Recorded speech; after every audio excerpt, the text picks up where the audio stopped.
game. Sitting in the bleachers in the rain. We've shed a million tears and drank as many old style beers out at the game. Let's go, Cubby, Son Ranto, Son Ranto, Son Ranto and the lovable losers. Son Ranto, Son Ranto, Son Ranto and the lovable losers. Son Ranto.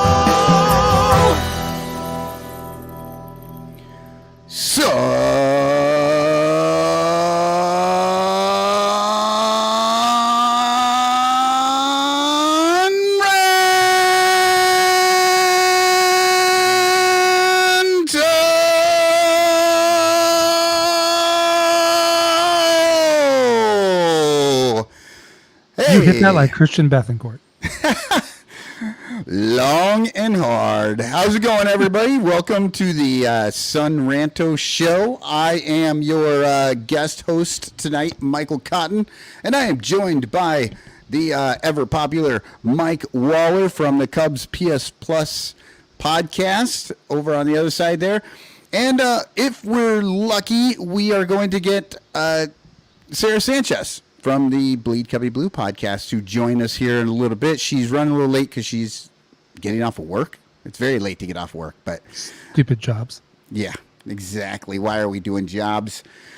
Oh, but I would like to thank you all for joining into the show today, especially our 110 Patreon supporters. Thank you so much for giving even just $1. If that's all you give, that's enough to keep us going. But so many more people are giving more than that, including our super duper ranters, Blake Beard's tickets. Look him up on Twitter. You can get some good tickets for some games that are still coming up for a suddenly streaking team.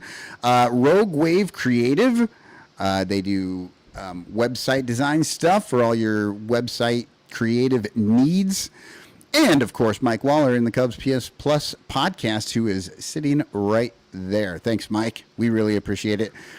And then, of course, our Patreon Prize of the Month sponsors. We will not be doing the Patreon Prize of the Month this week. It will be next week. So tune in for that, especially if you think you're going to win something. But that's Matt Kammerer is one of our sponsors. He does the permanent paintings, maps of Cubs players, and you can win a Son Ranto. God, I do it all the time now. A Ron Santo over Chicago map. And then you can also get an In the Clutch t-shirt from our friend Billy DeVore over there at In the Clutch Shirts. Gives away those things. I usually do try and wear it in the clutch, but, I decided to rock my Oklahoma tonight because I am going to Oklahoma for the first football game is on Friday, and my son is in the marching band, so we're going down there to watch some college football over the long holiday weekend. How's it going with you, Mike? And do you have any big plans for the holiday weekend? Not too many. We're going to be around. I'm going to try to catch the Iowa game, see if they can actually score any points this year. And I know this weekend my wife and son are performing in a concert version of Diana the Musical on Monday, so they've got some rehearsals this weekend, and we're going to go watch them Monday night. And maybe the most exciting thing for me is after my bicep tear, I get to begin throwing a baseball again this weekend. So, oh, nice. First baseball throw. Will they have you on flat ground? That's always the question. They gave me the workout they give people who have rotator cuff surgery. So I get like 3 sets of 25 throws from 45 feet. That's all I get until I work my way up. Very nice. Well, I see in our green room, we have Sarah Sanchez joining us, so I'm going to add her in right now. How are you doing, Sarah? Hi. Good to see you both. I am kind of loopy, actually, because I have been working all day and just finished a meeting like 3 minutes after 8 o'clock. So I kind of saw the Cubs game mostly on mute. I didn't hear any of the commentary, but I know what happened. And I am really excited to talk all things Cubs with both of you. And if I am a little bit loopy tonight, blame the fact that I'm going on like hour 14 of work. Oof. Oh, wow. Yikes, that's tough. But you know what? Hey, I think Loopy plays. Absolutely, we're looking for all the Loopy we can get. And then, of course, IFG is obviously not here tonight. She is taking care of some personal business, and Wednesdays are tough for her because she also has other things that she does. I asked to do it on Wednesday because this week I couldn't just bail. And I'm going to be in Oklahoma tomorrow, and that would have been an interesting setup for me. And then, of course, Danny is attending to his mother's funeral and all things associated with death. Our hearts and our thoughts go out to Danny and his family. That's a given. I think everybody who's watching this or who knows anything about the show is in the same boat. I personally cannot wait till he comes back, just because doing this part of the show is not nearly as fun as doing the other part where I get to just wait until Danny says something and then I try and make a bad joke or something. So that's you guys' job. You guys need to try and jump in and make some bad jokes. I'll try to channel my inner dad joke. Yeah. Well, we are going to go ahead and get started. We're going to jump. Let's see. This usually takes a little longer. I don't know. We're going to jump right into these games. And I know you want to get to the Pirates. I want to get to the Pirates too. But I'm going to force you to talk about the Marlins here just real quick. I know. We'll roll through that because despite the Cubs winning... It's terrible baseball teams. What's not to like? Yeah. Despite the Cubs winning 2 out of 3 in that series, didn't it feel like a letdown? Did. Sarah, like that last game, didn't it feel like they almost lost the whole series? In order to be let down, I would have to have faith in this team. So it didn't really feel like a letdown. The first 2 wins kind of felt like they were overachieving. And then I was like, aha, that's the Cubs I know and love. And then today, I had the same feeling when it was like 10-3. I was like, aha, there they go. They win 2, and then they just like blow up and look disastrous. And then they proved me wrong. So that was kind of fun. I do have to say, maybe my favorite thing that has happened with the Cubs over the last, 5 games or whatever it is this Taylor Swift candle. I'm working on a piece about that for Bleed Cubby Blue right now. Every team that goes on a run has to have a thing. There's a rally cat. There's like the summer sausage the Twins had earlier this year. You got to have your like magical item that becomes like the totem that everybody cares about, right? We had Ian Happ's waffle maker a few years ago. Now they have a thing, and it happens to be a Taylor Swift candle, which is totally going to upset a whole bunch of people who are bad at life and get angry every time Taylor Swift gets mentioned. I That's the very best part of it. The greatest possible totem that the Cubs could have for this. I'm not even going to call it a run. They've got like a 4.2% chance to make the postseason, up from a 2.3% chance last week. So you're saying there's a chance? I'm saying there's double the chance there was last week. Yeah. Right. And, and this is something that I love to bring up because I was all over it.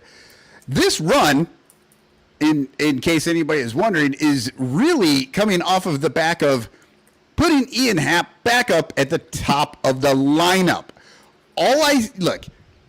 Sarah, you were actually on this a couple of weeks ago when I brought up the stats, and then I had my X stats, right, saying that they should be at like 73 wins because they would have won like 600%. They would have been at 600 instead of 492 or whatever they were at the time. And I think I was right.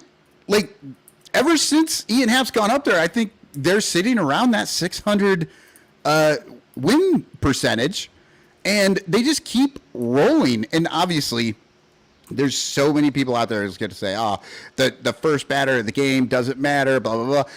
But it's honestly, it's him coming up more often, and when he comes up, being able to take those walks and be on base to go and, Well, I'm skipping ahead a little bit, but this Pittsburgh series, he started all 3 games with a leadoff double.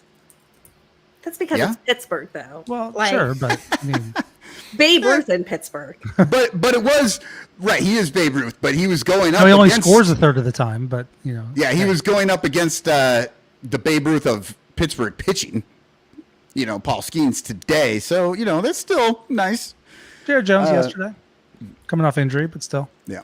Okay, so we're gonna run through this. So the first game against Miami, it was a 6-3 win. Kyle Hendricks, who went today and was terrible, was also not very good down in Miami. He went 4.2 innings, gave up 3 runs. Meyer, I like to call him Lane Meyer from the Better Off Dead. I was having all sorts of fun with I want my $2 and all that crap. But he went 6 innings, gave up 3 runs. But the big thing to talk about in this game, PCA in the park home run. Where were you? You took longer to say that than he came to took the getting major around the leagues. You said you took longer to say that than he took getting around the base. I was just gonna say, yeah. We That is should time Cotton's windup with PCA running the bases. So my favorite stat about that home run is that at 14.08 seconds around the base paths, it was the fastest inside the park home run since 2017. Byron Buxton, for anybody wondering. And Byron Buxton had also done that, I think, in 2015 or 2016. So like peak early Byron Buxton before all the injuries. That's how fast PCA is around the base paths. Nobody else has hit one like that. But the other thing that was super cool about that play, if you've not gone back and watched it, go back and watch it. It's great. Watch it 500 times. I did. I just watched it on loop. It was so great. But that's not necessarily a great send, right? Like the throw comes home and it's a rope and he's almost out. But the slide at the end, he is literally flying. He jumps into the air like 7 feet before home and he's just like flying the whole way in. People were comparing this to Javier Baez. Y'all are wrong. This is not Javier Baez. Javier Baez was stealthy and smooth. Like he knew you were going to tag him on his right arm, so he'd pull the right arm away and put the left arm in there. He was not the fastest guy in the sport.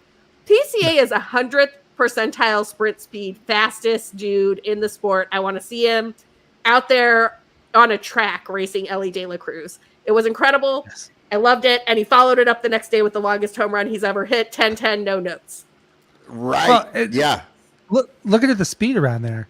A lot of times when that happens, like the right fielder falls down or you get some crazy funky bounce. And the right fielder didn't play it perfectly, but it was not that far from him. He did a really good job getting it in. It was a great relay throw. And PCA still beat it. I mean, you're right. It probably wasn't the greatest send, but when you've got PCA going 1,000 miles an hour, I'm going to send him probably every time.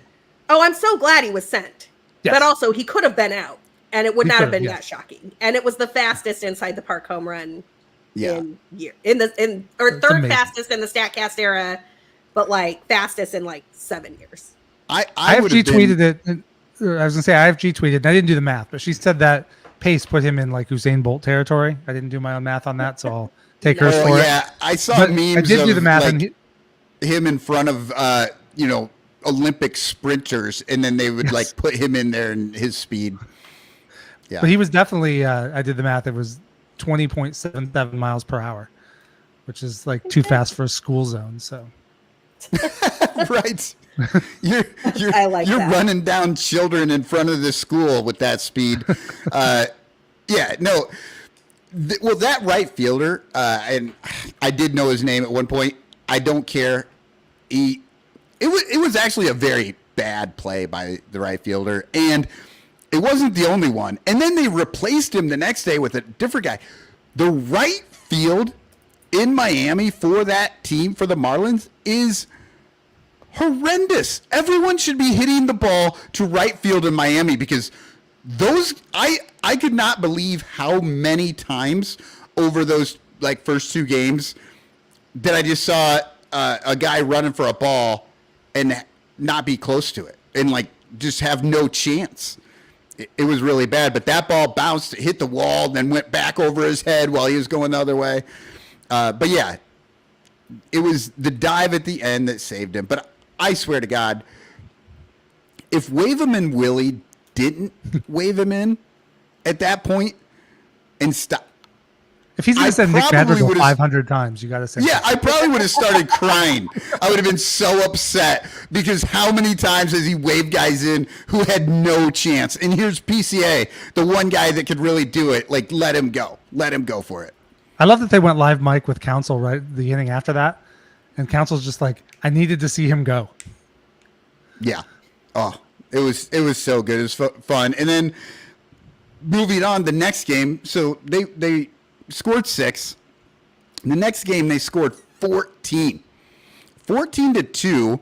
Shota gets another win, another great outing, 7 innings, 2 runs, both of which solo shot home runs. So of course there are people out there wringing their hands about that. But 7 innings, 2 solo shots. Every time. That reminds me of John Lester, right? Back in the day. Like, you don't even worry about the solo shots. John's going to keep you in the game, and you just need an offense that's going to score 14. And then you don't need to worry about that. And then for Miami, they had Bayozo, 4.2 innings, 6 runs. Seiya had 2 home runs. We forget about that almost with the PCA fireworks. But, yeah, he had a home run in his first at bat and then a home run in his next at bat. Like, at that point, you have to just like intentionally walk the guy for the rest of the series. If I'm the manager, nobody does that to me. You're walking for then. But then, and then PCA, like Sarah said, the longest home run of his career. That was he blasted that thing. Giant. And then of course Wisdom hit a homer off of Brujan. And he used that to steal a start the next day. Yep. Wild. And by the way, I don't know, besides the PCA stuff in this series, and let's not forget Amaya just continues to have great game after great game after great game. But Brujan was the guy from Miami. I was like, I actually really enjoy watching this guy. He looked like a lot of fun. And then I looked up his stats and I'm like, I may never see him again. His stats are not great, but he seemed like, I don't know, he seemed like a really fun guy to watch play baseball. Well, he's the best player on a terrible team. Yeah.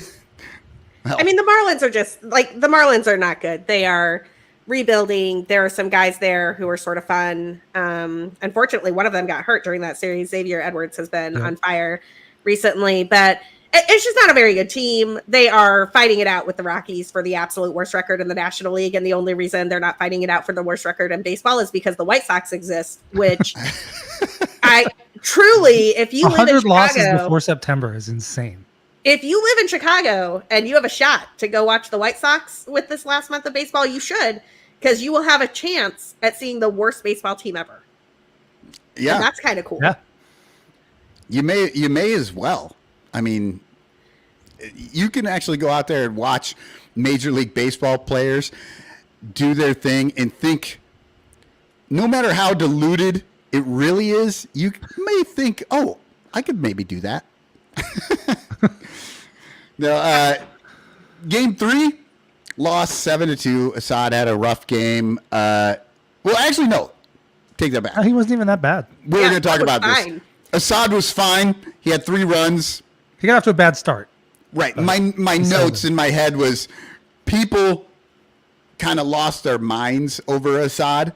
It's like freaking out like, 3 runs to 2 homers. Like, he was terrible. But no, he went 7 innings and only gave up 3 runs. That is a quality start.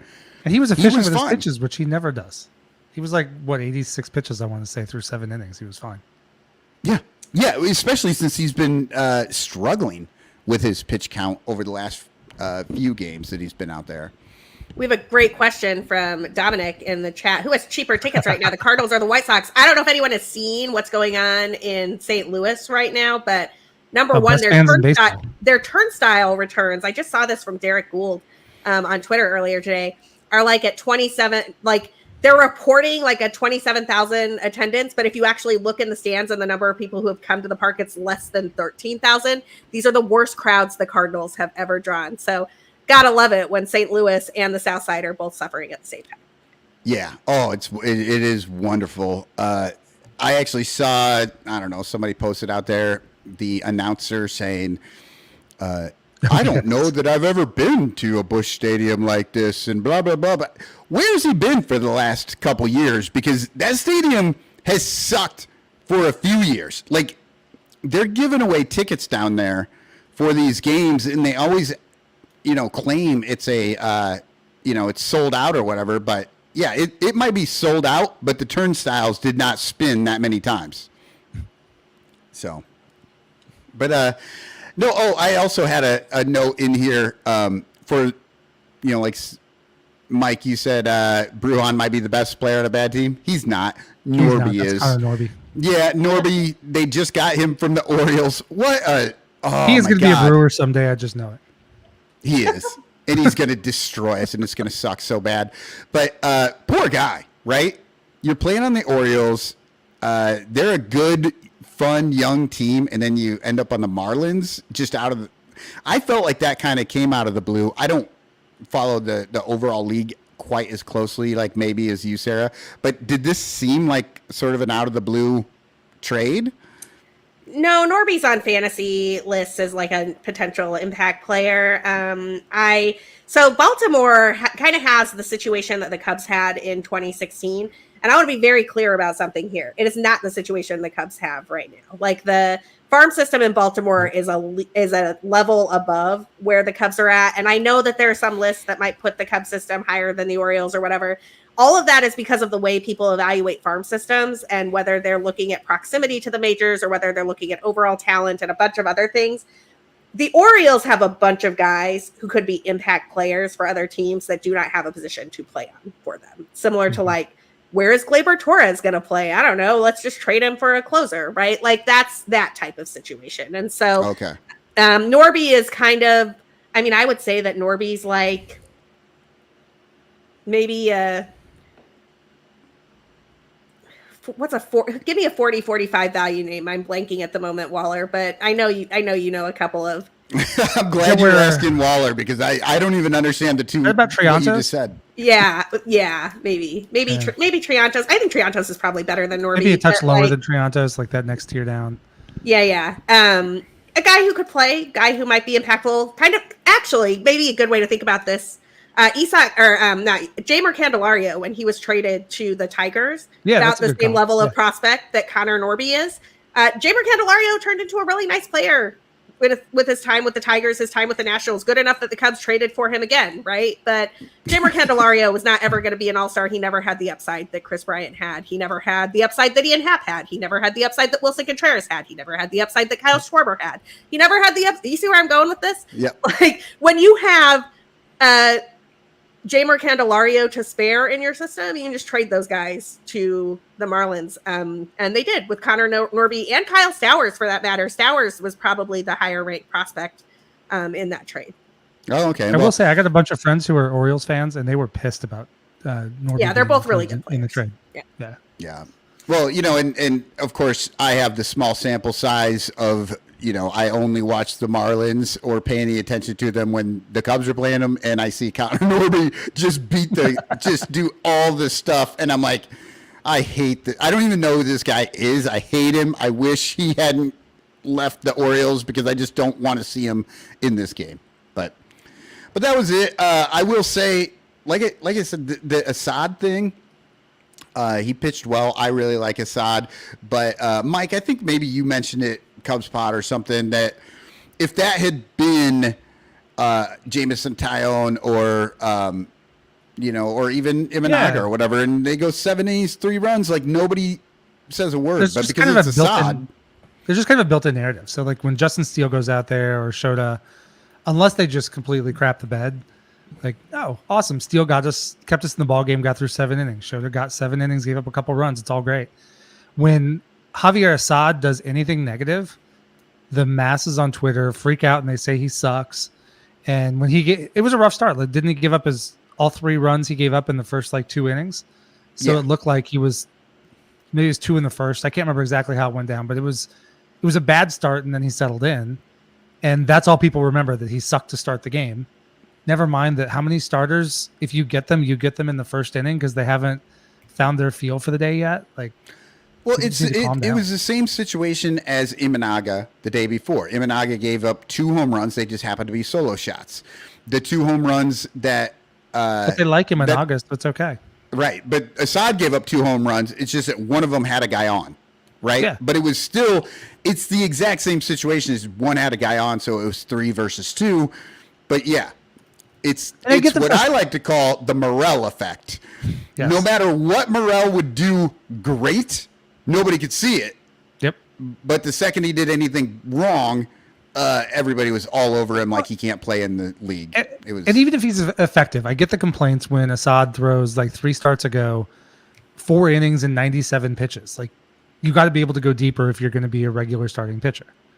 But that's not his norm. He just went through a stretch where that's what he was doing, and he pitches into trouble and he pitches out of trouble, and he's got a career like 3.08 ERA and pushing 300 innings now. Yeah, can we talk about Javier Assad for 1 second? I need everybody Yes. on Twitter to be please, very I quiet. love Javier Assad, which is why everybody hates it, because nobody likes what I like. Oh, well, I love Javier Assad. I'm a Javier Assad stan, and this is why. If you search on Fangraphs, which I just did from 2022 through 2024, and you limit it to starting pitchers who have had at least, and not even starting pitchers, any pitchers, honestly, who have had at least 250 innings, it's basically going to give you starters. Mhm. Javier Assad has the 10th best ERA in baseball over that time, right ahead of Justin Steele. Now, admittedly, Justin Steele has 420 innings over that period. Yes, exact 420.1 innings over that period. Javier Assad has 267, so obviously you got more work from Javier Assad, and the peripherals are better for Steele. He strikes out more guys, he walks fewer guys, et cetera, et cetera. But these are the names on this list, and I just need everybody to slow their roll, because Javier Assad is like your 6th or 7th best starting pitcher, and if he's the 10th best pitcher by ERA in the last 3 seasons in baseball, you should be thankful for that, because number 1 on this list is Clayton Kershaw, then Shohei Ohtani, Justin Verlander, Max Fried, Shane McClanahan, Michael King, Blake Snell, Tarek Skubal, Zach Wheeler, Javier Assad, Justin Steele, Sandy Alcantara, Shane Bieber, Logan Webb, Julio Urias, Max Scherzer, Garrett Cole. I rest my case. Yeah, but are there any good pitchers on that list? The other thing I love about Assad is, I mean, I love him as a starting pitcher, leave him in there. But if the Cubs have a couple guys pop up, Assad has shown he can pitch in any role, any situation, and be absolutely nails. Yeah. World Baseball Classic, come in and chew up the USA lineup over 3 innings and get 9 guys out of 10 out. Like, yeah. And whatever I you think, need him to do, he'll do. I think at this point, Assad has earned the starter sort of position. But like you said, he is a starter that maybe has a little more versatility than some of the other guys that you might have in there, and you can keep him on the team and move him into the bullpen and get him 3 or 4 innings or whatever. Like, if we had a guy like that today to back up Hendricks being an opener, it might have worked for us. But, I really want to see him, continue to start. And it's funny, Sarah, that you say that he's like just in front of Justin Steele. Now, Justin Steele, like you said, a lot more innings. But Justin Steele was another one that everybody complained about. The peripherals are bad. He only has 2 pitches. He's not a good pitcher, but he's clearly a good pitcher. People don't realize Sometimes- how good Assad's 2-seamer is. I mean, that's an elite pitch. Yeah. It is. By run value, it's one of the best sinkers in baseball. Yeah. The other thing that Assad does that people don't, and I get it to some extent, we live in an era where the currency for pitchers to be good is stuff. So you need to go to like one of these like modeling Plus metrics, or, like yeah, Sarah says, like Stuff Plus or PitchBot or one of these types of things, and it tells you. Oh, this I pitch is have those good on all because my of- tabs. Yeah. I've got them all right there. Every This day I pitch look. is good because it's like 20% better than the average because of the spin and the axis and the this and the that. And Javier Assad doesn't have a lot of those things. What Javier Assad is excellent at, maybe better than 95% of the league at, is putting the pitch where he wants it to go. Yep. And doing so in a way, because he can do that, because he can locate his pitches so well, he can put pitches in places that people don't expect them. So the sinker winds up on the outside corner slightly up, and nobody's expecting that. Or the slider winds up in a spot where it's not what they were expecting, and then he generates weak contact, and then he gets out of innings, which is why, like, there was a great piece on Fangraphs recently, and people should go read it. I can't remember the exact title, but it's like Javier Assad can't keep doing this, right? Because all of the underlying metrics indicate. I did that podcast earlier this season. Yeah, that he should not be able to do this thing that he is doing. And yet, when you have done something for the better part of 3 seasons, that's not luck. What's his total inning count right now? Since I think you have it up in front of you. 267.2 over 3 seasons. So if you remember, he had that sort of like half and half role in 2022, and then in 23 he threw 140 or 160 innings, and then this year he's got either 140 or 100. Because the last time I talked about it on my pod, he was pushing 230. But like Fergie Jenkins just called and said, which 4 months of 1977 was that we were talking about? Right. Look, listen, y'all. I wrote this about Javier Assad on Twitter. God, sometime back in like May or June or something, when he was on his roll, and everybody was like, "But how does it work? I don't understand. The stuff is bad." Blah blah blah blah. It's like Javier Assad is a pitcher. We don't even recognize it anymore because we don't see guys just trying to go out there and locate their pitches and get out of things. He does not care that he's not going to strike out 10 guys per 9. He does not care that he doesn't throw 99. He is just trying to generate weak contact for outs, and he has figured out a crafty way to do that. And frankly, this is a place where I think the Cubs, God, it pains me to give Jed Hoyer credit for anything, but this is a place where I think the Cubs have actually done something really well. They have identified less expensive pitchers who are highly effective at getting outs, which is the game of pitching. And you don't have to pay those guys as much money because they don't strike out guys at the rate of like a Jacob deGrom or whatnot. But guess what else? They don't get hurt at that rate either because they're not throwing 99 with like weird spin motions that they have to contort their arm into crazy positions to do. Yeah. Well, the other thing that I've really noticed, and I was thinking when you were talking about it, is that a lot of these guys, when they miss, right? They miss over the plate and they get destroyed. Javier Assad, when he misses, he generally misses away. And that's why we're talking about his how efficient he is, right? Because when he misses, he's throwing a lot of balls. So even if people were to hit those, it's, again, going to create weak contact. So, it's like... like Sarah's saying, he puts those balls where he wants them. And if he misses that spot, the ball does not end. Like his miss does not leave it right there for a giant home run. Right. He leaves it for, I just get to throw again. And hopefully I don't throw it 3 more times and walk this guy, which he does a little too often. But that's why those pitch counts are so high for him when he's not really hitting his spots exactly. It's almost like, the wild thing for me with Javier is he does walk too many guys for ideal purposes. But in those spots, like with guys on base, he just goes to a different place. Like the numbers he has with runners in scoring position should not be a repeatable skill. Like nobody else repeats that skill, but he's 267 innings in. He does it all the freaking time. Well, and I think like what Sarah was saying, he is a pitcher and he's very confident about where he's going to put that ball. So when he's got almost a like guy, he doesn't care till a guy's on third base, right? But when he's got a guy on, he understands like he's got to put the ball maybe in a little bit different spot than he would if he doesn't have anybody on. Maybe he's trying something a little bit different with a runner, with no runners, than what he he goes back to something a little bit like in his head that he's a little more confident in, like a place in the thing. I would have to look at 8 million pitches to figure this out, but Well, and I can't remember if this is a conversation I actually had with Nick Pollock about Javier Assad or if it was about a different pitcher and then I applied it to Javier Assad. So this may not be Nick talking about Javier Assad. It may be him talking about somebody else, and I'm just misremembering the conversation. But we were kind of looking at pitch mixes, and he was talking me through, yeah, you want to see like a concentration of sliders here, and you want to see a concentration of four seams up here, and you want like just kind of walking through those heat maps and stuff, which is true. Mm-hmm. And when you look at Javier Assad's heat map, it doesn't look like that.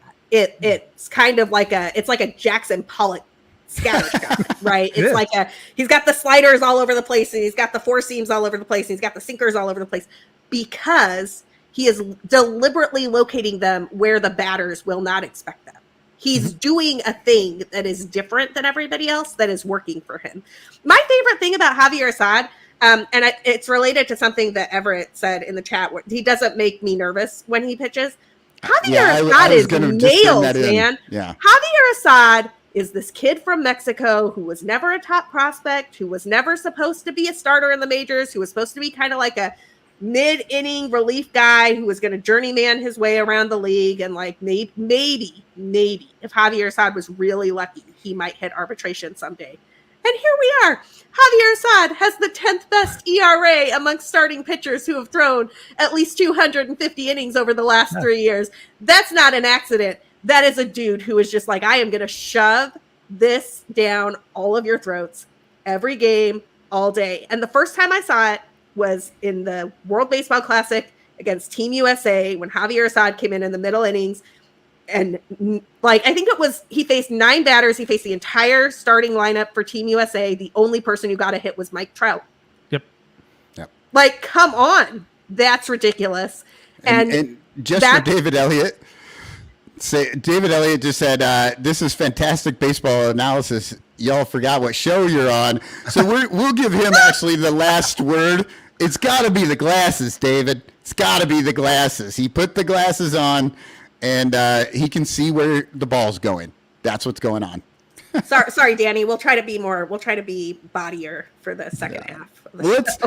Let's move on, and let's talk some shit about the Pirates, because the Cubs scored. Has more game runs. 1 ended yet? The Cubs scored more runs in this series than they did in June, I think. That's probably so. It's like checks out, I think. Yeah. Although, can I give you a fun fact that I learned today, because I had to look it up when somebody asked me on Twitter? Always. This is not the most runs that the Cubs have ever scored against the Pirates. Because if you remember, in 2019, there was a series at Wrigley Field. It was where Nico Horner got his first home run at Wrigley Field, where the Cubs scored 46 runs against the Pittsburgh Pirates in 3 games at Wrigley. That was the 2019 season where like they got run down by the Brewers Magic at the very end of it. And it was very sad. And we don't want to talk about the end of it. But for like 3 days there, the Cubs just absolutely destroyed the Pirates, putting up like double-digit runs every single day. And that was 46 runs in 3 games. This was 41 runs in 3 games. But man, the Cubs just like playing the Pirates late in the season. Was that the series where Pittsburgh walked in 6 guys in a row? It might have been. That was the series where the only game I was not at was the first one. That was actually the last series that we played the Pirates that they walked in 6 guys. The Pirates tend to do that a lot. Yeah. I wasn't at the first game, and I remember I was like following it because I was getting my hair done. And the Cubs were down like 7-2 or something in like the first, like in the second inning. I mean, they were down early and they came back. It was great. And hey, kind of like today. Here we are. Yep. Oh, wow. Yeah. So the Cubs win this one 18-8. And that 8 looks like a big number, but it really wasn't. It was really not even a threat to this because the Cubs offense was just destroying. Tyone went 6.2 innings, gave up 4 runs, and honestly kind of gave up a couple of runs late just because He's throwing fastballs down the middle. Just hit the ball. That was the whole end of that game. That's why they ended up with those 8 runs, is because I swear I see this way too often when a team does have a pretty big lead and then they still don't throw strikes, and it drives me insane. But this was not that game. They were kind of like, let's just throw them down there and see what happens. And what happened is that they won by 10 runs. Keller went 4 innings. He only gave up 3 runs, but they pulled him because he is younger and he's hitting that pitch count, the innings max. You know, they're trying not to I mean, just like what happened with Steele last year. He went so many innings over his previous most innings in one season, and we saw a huge drop-off at the end there. And they're trying to sort of save Keller from that. And I think, I think maybe he was some of also their like other guys. 93, 94 pitches too after 4 innings. So I think that was part of it. Yeah, there's that too. But yeah, that was the one. So the Cubs did this for the most part with base hits and walks and hit by pitches and all sorts of ways to score runs. And I think Amaya was at one point was 3 for 3. I think he went 3 for 5 with a walk or something like that. And then Dansby Swanson goes 1 for 5, but the one just happened to be a mammoth grand slam. Good for Dansby. Right center. When he's hitting well, he's going opposite field, and that's what he did. Yeah. Yeah, let's hope he keeps it up. Yeah. And then, of course, Paredes finally came through with another homer. Oh, my God. This guy. Let me guess. It was a pull side fly ball. It absolutely was. And, it's just the narrative on this guy is just kind of drives me insane. The power hitter thing, all this stuff. I had to laugh. I was listening to the Pirates broadcast today on the dropped, dink out that Dansby and Paredes both dropped out there. That was a mess. And one of the Pirates announcers was like, Paredes not known for his defense. And I was like, fucking thank you. At least somebody somewhere sees this guy the way I see him. He's had so many fucking errors since he's come over from the Cubs, and yet nobody says a fucking thing about it. And Morel does. Morel He's had automatically better than Morel, 4 right? errors Morel in the was the last worst one ever. 40 games that he played in, and 2 of them were on the exact same play. He had an error on the pickup and an error on the throw. So that means he really only had 3 bad plays in those 40 fucking games, and everybody's like, oh, Morel can't play. You got to trade him, get rid of him. Oh, we got Paredes. He's an all-star. This is going to be great. He boots that ball around everywhere. He hits like crap. I want when Paredes up there, I want him to get hits. I do actually cheer for him in the moment. But The worst thing for Paredes. I was get being so traded angry for about Morel. it. What's the worst thing about him? I said the worst thing for Paredes, for him, Yeah. is the fact that he was traded for Morel. Well, for 2 reasons. The first Yeah. is that Morel is one of the most likable guys on the Yes. team. Everyone looked shell shocked for a week and a half that he was no longer there, and I can attest, having just lived around the neighborhood and seeing Christopher Morel in and around a lot. That dude is sunshine and rainbows and love all the time. He walks around with a big smile on his face. He's super grateful to be here. He's signing everything for fans. He's talking to people. I mean, he is just a joy. He to hugs see umpires. Yeah, he's a joy to see out and about in the universe. And I believe that's like taking your most popular guy and being like, yeah, we're going to turn him into somebody else who's probably less fun. And I don't know if Isaac Paredes is fun or not, but pretty sure Morel is peak fun in MLB. Yes. So Paredes is less fun than replacement. But the second problem for the Cubs is this. The reason they did that trade is because they don't know how to develop hitting, and they don't know how to unlock Christopher Morel's 35-plus home run potential. But the Rays do.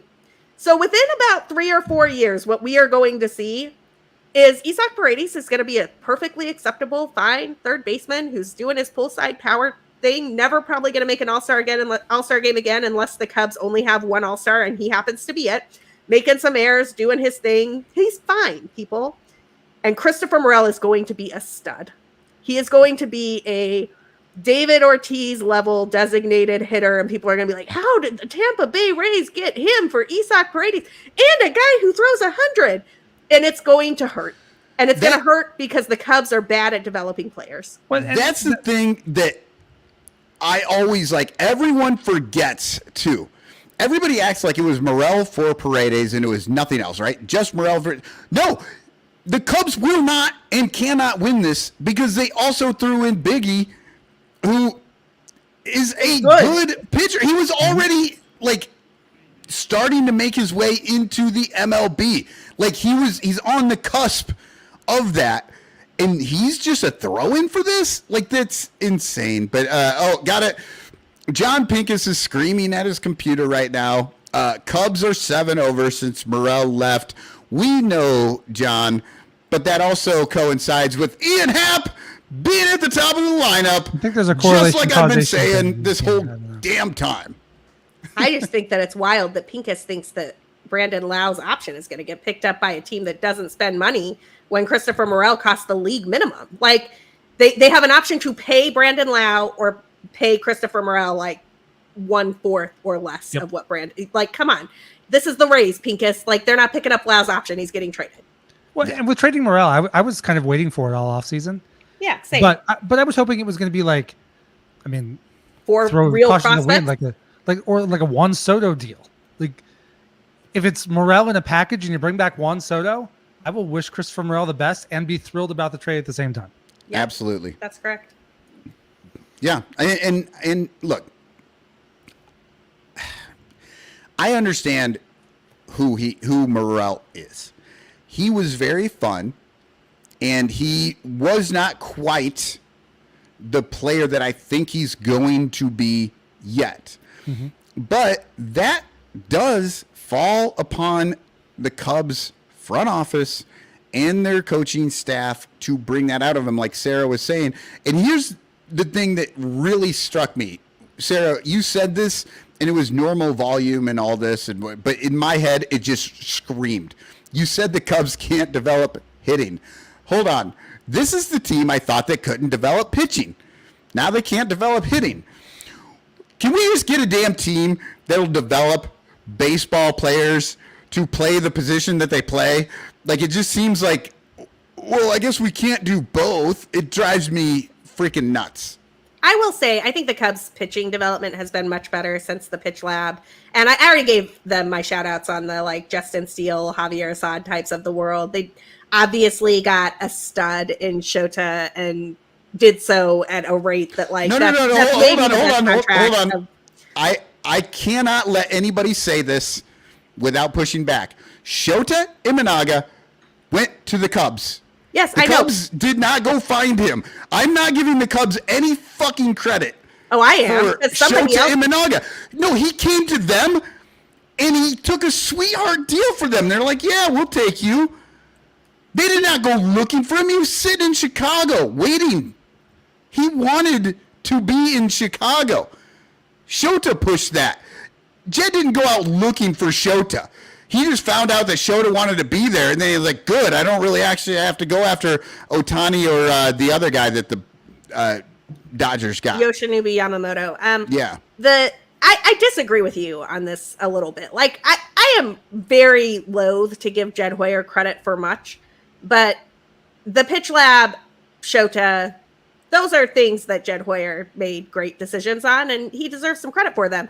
The bigger problem here from my angle is, and Pincus, again, you know, he's like, the Cubs are 7 games over 500 since Morel left. Great. Like, they're back at even. They have a 4.2% chance to make the playoffs. Congratulations on being slightly above mediocre for, like, a hot second. I'm sure it will fall apart fast.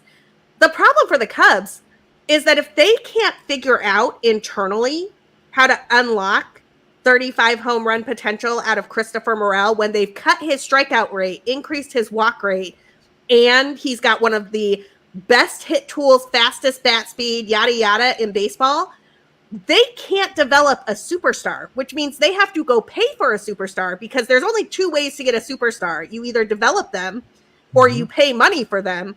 And we all know they're not paying money for them because the largest contract in the history of this franchise is still the Jason Hayward deal. Yeah. Well, and they are just willy-nilly outrighting guys. We're going to get to that in the second act a little bit, but they're just willy-nilly just outrighting guys right now, just trying to get under this year's CBT, which is they can't. So it was terrible. No, but that's what they're trying. I know they can't, but that's what they're trying to do with the Smiley thing, with the Bodie thing, with the they're just hoping that some of these guys get picked up and that maybe they get a couple of million dropped off of that because they screwed up and they put themselves in that position. I mean, we all knew they were going to be over from the start, even though they were projected a couple million under, like, by opening day. And there was never a way around this. So I still get frustrated by the not spending. If that's where you're going to be, spend into it. You got a $20 million cushion before the second tier. So go freaking use it. Yeah. Like, I didn't expect them to go Steve Cohen and go $300 million on this year's payroll. That'd be nice. I would certainly take it. But if you're going to be at 236, hoping you don't have performance incentives that push you over 237, go spend at 245, 250. Right. Yeah, absolutely. But that's the other thing. Like, don't go over it. You don't go over the CBT by $10. No. You go over it by 90% of the next tier. Yes. Now, to be fair, it should be a fireable offense, honestly. It really should be. Jed Hoyer should lose his job if they go over the CBT by like 4%. Oh, he should lose his job anyway. He's terrible. But here's the thing. Like, this is where all the Brewers fans and the Reds fans and everybody, they're spending even Cubs fans, they spend so much money. They spend all this money. They're not cheap. Well, that means they're bad at spending money. So even though I totally agree with the both of you, if you're going to spend and barely break that CBT, that's stupid. You should just go over it and really go for it. We would probably just have a more expensive bad team because they don't really know who they're picking up. There are two arguments on the spending. The one that drives me nuts on Twitter is Jed is super cheap and doesn't pay enough to win. That's factually incorrect. I mean, if you're going to carry a payroll of $230 million, you should be able to compete for the playoffs. But he doesn't spend like a number 3 market team or a team that has the first, second, third most expensive experience in baseball. Like, that's where the real frustration is. You know, I mean, look at the teams, the Royals. Royals were super aggressive in free agency and still don't spend a fraction of what the Cubs spend. And it's paying off for them this year. The Twins do a pretty good job being efficient with their money. The Rays are usually right there. So there are ways to win, but if you're going to spend the money, spend the freaking money and like go build it up. Don't burn $10 million on Trey Mancini and Tucker Barnhart not to play this year. I mean, it's insane. Yeah. It drives me insane that we watch this all the time and everybody's just like, Jed's still a good guy. And he knows what he's doing. The farm system's wonderful, blah, blah, blah, blah, blah. It's like, yeah, but you can have the best farm system in the world, but if you don't know how to use those players in Chicago or how to get them to Chicago to make your team better or use them to go get other players to make your team better, the Chicago team is bad. Not necessarily because all those players are bad. I actually, Mike, you thought they could get 90 wins this year. I wasn't that high on them, but I thought 100%. I was excited about this team coming out of spring training. They could win this division, and they could have, except for they made, and there's a lot of this, like, Mike, you talk about playing on the margins, all this stuff. They made every wrong decision that they could make for the most part, right? Like the Dansby for 12 days on a bad knee, Nico Horner for 9 days with a broken hand. All these, like, those are just super easy decisions. Ian Happ not being your leadoff hitter for 3 months when clearly the key to success is having him at the top. Well, I'll go back to Sarah's all these point. things. Back to Sarah's point about stars. You can make them or you can buy them. And what the Cubs have done is one thing Jed does well on the side, kind of filling out the periphery of the roster. Ian Happ is on a very friendly contract. Jameson Taillon's contract is fine. Justin Steele is cheap. Seiya Suzuki's contract is a bargain. Shota is a bargain. Like, he's really good at those guys, but he tries to fill an entire roster with them, and there's no upside margin. Yeah. Like, there's not that one guy that's going to go have the 160 WRC plus season. Right. And so you've got a bunch of guys who are pretty good baseball players, maybe a couple that are really good baseball players, but you're relying on them to perform consistently over the course of 162. And there's not that one guy that just like slots everybody lower and carries the day when the team goes in the slump. he's still going to hit 45 bombs and be there. This team lacks an Anthony Rizzo. It lacks a MVP candidate of any type. The closest that they have to a player who has done that or can do that was what Cody Bellinger did last year in a pretty big outlier season. And I mean, I'm curious what you think about this one, either of you. Cody Bellinger is not opting out of that deal because he's not going to get $30 million from somebody else to do. I think he might, because he might be able to get this year. I think he might be able to get a 4-year, 5-year deal for less per year. So you think he would take like 420, like 480 or something? Yeah, I think that could be on the table. That's rather than take his next lottery tickets. Yeah, because I think that lottery ticket for a big contract is over.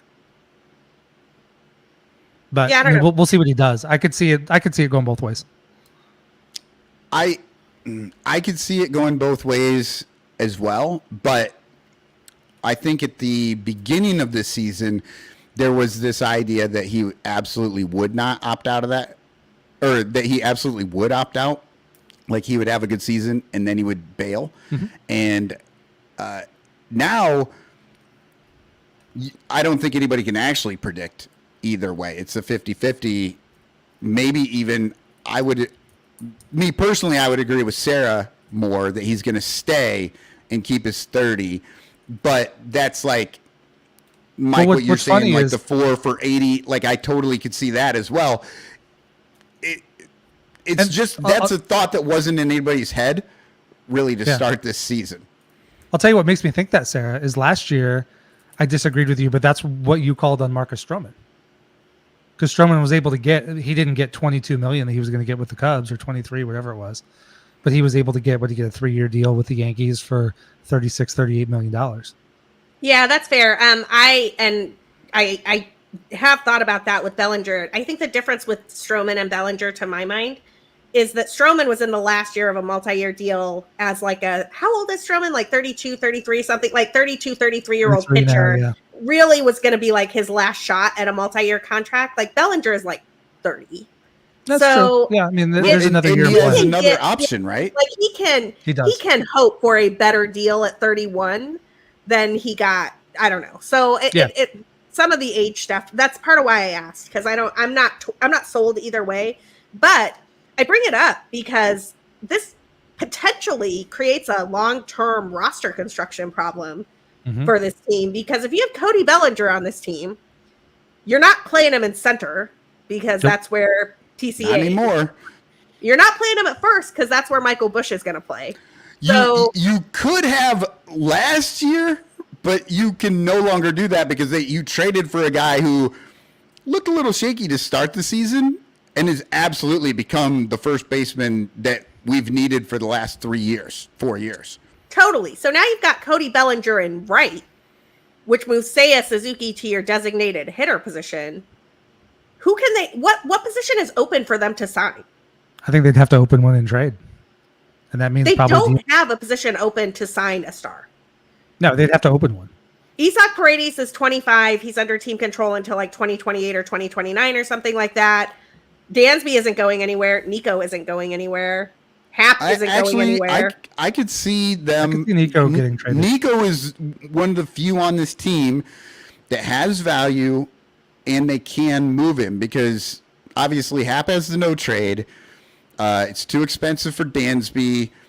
Seiya has the no trade, right? But Nico is still under team control, right? Yeah, he signed an extension. He's got 2 more years. 1 year, a technical extension. Okay. He's the got most 2 years of player control. of extensions. Right. But he's the one that actually still has a little bit of value, and they could get something for him, and they could trade him. But still, anybody can play second base. Nico Horner is very good at second base, but I think Michael Busch idea could is that anybody can play second base because they literally put anybody over there whenever they just feel like it. Wisdom played second base the other day, for God's sake. Let's never do that again. Let's never do that again. But no, okay. this is the problem. Hold on. And absolutely nailed it, Alexander. Like, Jed Hoyer has locked himself into a situation where he is basically going to just keep running this out. He thinks it's going to work eventually. And I'm like, the definition of insanity is doing the same thing over and over again and expecting different results. And this looks like an 81 win team to me. It looked like an 81 win team last year. They got kind of lucky and won like 83 instead of 81. Looks like an 81 win team this year. They're probably going to win right around 81 to 85 games, right? Like if they keep this hot streak up and the Taylor Swift candle works or whatever, this is what they're going to do. They're just going to keep rolling out 500-ish teams and hope. That is not a strategy. That's a disaster. Which is interesting because Jed built this out, and he's got 1 year left on his own deal. God, sayonara. Please get rid of him. Because that's another thing I see on. I was trying to find a TFC for it today, but I couldn't find one ready enough to grab. But the people who think Tom is perfectly happy will just continue with Jed. I've got to think Tom's not thrilled about spending $233 million to finish 10 games behind the Brewers. I agree. I hope not. I mean, at some point, there's going to have to be. No, but I don't really know. Well, if Tom was setting the budget at $150 million, then fine, he'd keep Jed forever. But like, he doesn't want to spend Steve Cohen money. But like I said earlier, he spends enough to compete, and I think he expects to compete. I think he expects to compete too. But I honestly, after they won the World Series, I don't know how much he's really into it. He may just want money. And, but that's the thing. He's making a ton of money with these shit 500 teams. So he is, but also if he spends the same amount of money, if he spends right around the luxury tax, maybe a tick over the first threshold every year, there's still more money in his pocket if they go to the playoffs. That's correct. And hold on. We've been saying that forever. Wait, one more thing here, though. The money they're leaving on the table is actually the like residual ticket sales that you get from 36,000 at the ballpark to like 44,000 at the ballpark. And they're not getting that for anything.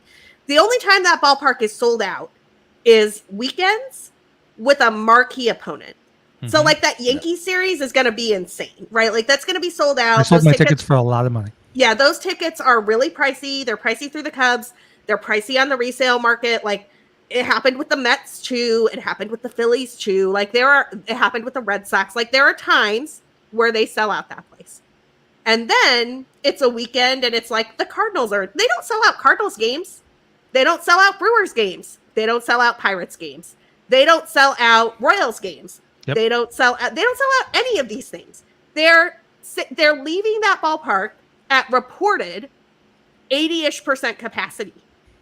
That's 20% of your ticket sales that you used to sell and went for higher on the resale market. And they used to sell that place out on a Thursday. Yeah. And now they can't sell it out on a Sunday afternoon. That's pathetic. And you also can't tell me that marquee ratings wouldn't be better if the team was competing for a World Series, if they had Juan Soto. I am not arguing. The hotel would be sold out. I am not arguing with you guys at all. We all agree that if this was a better team, that they would make more money. But you can't tell me I don't know that Tom is all about the money and then is happy to leave all this money on the table. I don't mean you specifically, but like. But again, it's harder to be that winner, and you're spending money more like the Dodgers, and he's scared of that, I think, or whatever. Like he doesn't want to be the Mets, right, where they spent a bunch of money and didn't make as many wins. I think he's just scared. You know what we should do, Waller? You know what I think would be an interesting episode of your show, and it's probably better for your show than the Sun Ranto show because it's just not the same type of environment. But it would be very interesting to take whatever money, whatever amount we get, the CBT amount that comes in at the end of the year. This is what the Cubs actually spent, and to mix and match like guys you could trade out, like people like you could have constructed this team instead. Oh, I like it. What could you have done? For that, go back to off-season this last offseason. Yeah. Like you kind of have to go counterfactual. It's gonna take some digging, and this is why I say this is definitely like an exercise for. Actually, it might work for the rabbit hole show too, but like it's not an exercise for the show. Is my point. But my point is, I guarantee. Yeah, we're not doing that research. You can take the amount of money that they spent, and get real close to the win total of the Phillies, or get real close to like where the Braves are at right now, or get real close to where like the Royals are at right now, like teams that are doing better. I don't know if the Royals are actually doing better, but they're certainly scoring more runs at the They are doing moment. better. But like, and the fact that the Cubs have not done that is the problem. You should not be spending this much money on a 500 ball club. Mm-hmm. Yeah. And like spending on Dansby Swanson is fine if you bring in the Dansby equivalent, the hitter equivalent to his defense. Yeah, they just need they have no stars. No. They have no superstars. I'm sorry, like Dansby's great, Nico's great, they're fine. Well, and like you said earlier, there's no Anthony Rizzo. There's no this team doesn't have an identity of any type, really. You know, there's not like a person that you're like, this guy is like leading this team. Like, you don't look at a guy like an Anthony Rizzo and say he should be the captain. And then you look on the, you look on the pitching side and you're like, John Lester is, got that side locked down, and Anthony Rizzo has his side, and then also David Ross over there as a catcher, backup catcher even. But you had all these guys that meshed and worked together in that way. But then they went out and they just bought all the vanilla guys that they could, and they're all technically leaders, but not everyone can lead, right? Mm-hmm. They all need their different roles. And when it comes to like the actual, like, who is this team? What's the character, the identity of this team? Nobody knows what that is. There is none. Like, there's no sort of like thing. I know what it is. Oh, it's a travel ball team. Right. It's well, yes. Okay. I'm sorry. Like, this is a very like, these guys were good draft picks. They have good character. Like, it's a travel ball team. Pete Crow Armstrong's a travel ball kid. Dansby's a travel ball kid. Nico's a travel ball kid. Bush is a travel ball kid. There's like a couple of international signings in there that kind of mix it up a little bit. Say Isaac Paredes, Miguel Amaya.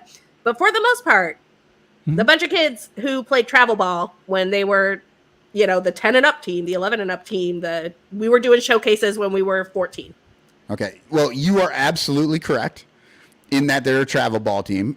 I agree with that. And I think you actually started that whole Cubs are a travel ball team like 2 years ago, Sarah. I think you were like the first one out there saying that stuff. And you're right. I guess what I should have said is a better identity, because that identity is not good. Yeah, that identity sucks. If you want to be a travel ball team, at least be the Phillies. Right. Go get the kids who were the studs on the travel ball team: Bryce Harper, Trey Turner, Kyle Schwarber. Oh wait, did the Cubs have Kyle Schwarber at some point? What did the Cubs get? Oh right, yeah. and could they have gotten Trey Turner? No, maybe. Oh, what about Bryce Harper? Might have been a guy the Cubs could have had. And by the way, that contract today, that's a great contract. Beautiful. Yes, great it is. contract.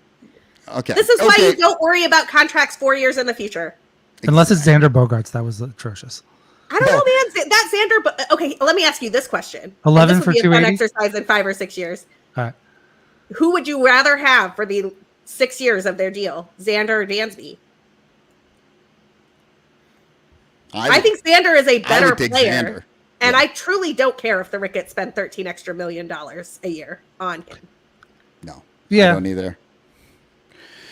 That's fair. Because they're beer bat. That's like just beer bat money. That's like Crane Kenny's couch cushions. Okay. All right. Well, we're at an hour and 10 minutes because that's what we do. We get into. I love the, and I'm loving this conversation. I really am. It's good. I hate to take this break right now, but we're going to take a break. Right before we do, we never even got to the last 2 games of the Pirates series. We were just going to talk shit about the Pirates here for a little bit, but we just had way more things to talk about just because this damn team is a mess, even though they are scoring 41 runs in these 3 games. But the second game, 9-5, still wins. Seiya with a homer, Dansby with a homer. Game 3, let's hit this. I'm going to give us like 3 minutes to talk about today's game because everybody, I think, has waited long enough for us to talk about this. And I'll tell you what I did. I watched like the first 5 innings. And I said, this sucks It's my day off, right? I didn't have to work today. I've got shit to do tomorrow. I got some things. I'm like, you know what? I'm not even going to listen to the game on the radio. I'm tired of this. This sucks. And then I come back many hours later, and they're still playing, and the Cubs are up 11-10. I turn the game on 11-10. I immediately turn that thing off because I'm like, I am not fucking this up, because when I was watching, they were bad. When I wasn't watching, they have been good. So I watched the condensed game just before the show. Well, let me put up I got a tweet here I want to share. Cubs 8-9 in the batting order against the Pirates this series. It's basically it's PCA plus Amaya and Bethancourt. Hit 615, 846 slug, 11 runs, 16 RBIs. 615. And 4 stolen bases. And what's wild, so Bethancourt today had the 7 RBIs. He's got 22 on the season. He had a third of his RBIs for the season today. Yeah. And I think he might be at 22. He might be over the RBI he had for the entire part of the season he was with the Mets. Probably so. Well, let me say, I have not looked at Bethancourt as closely, so I can't speak to him or anything that's going on there. Nobody has, Sarah. It's just every few days he pops up and you're like, oh yeah, Bethancourt's there. And then he does something awesome and you're like, I can't believe they're still paying Barnhart.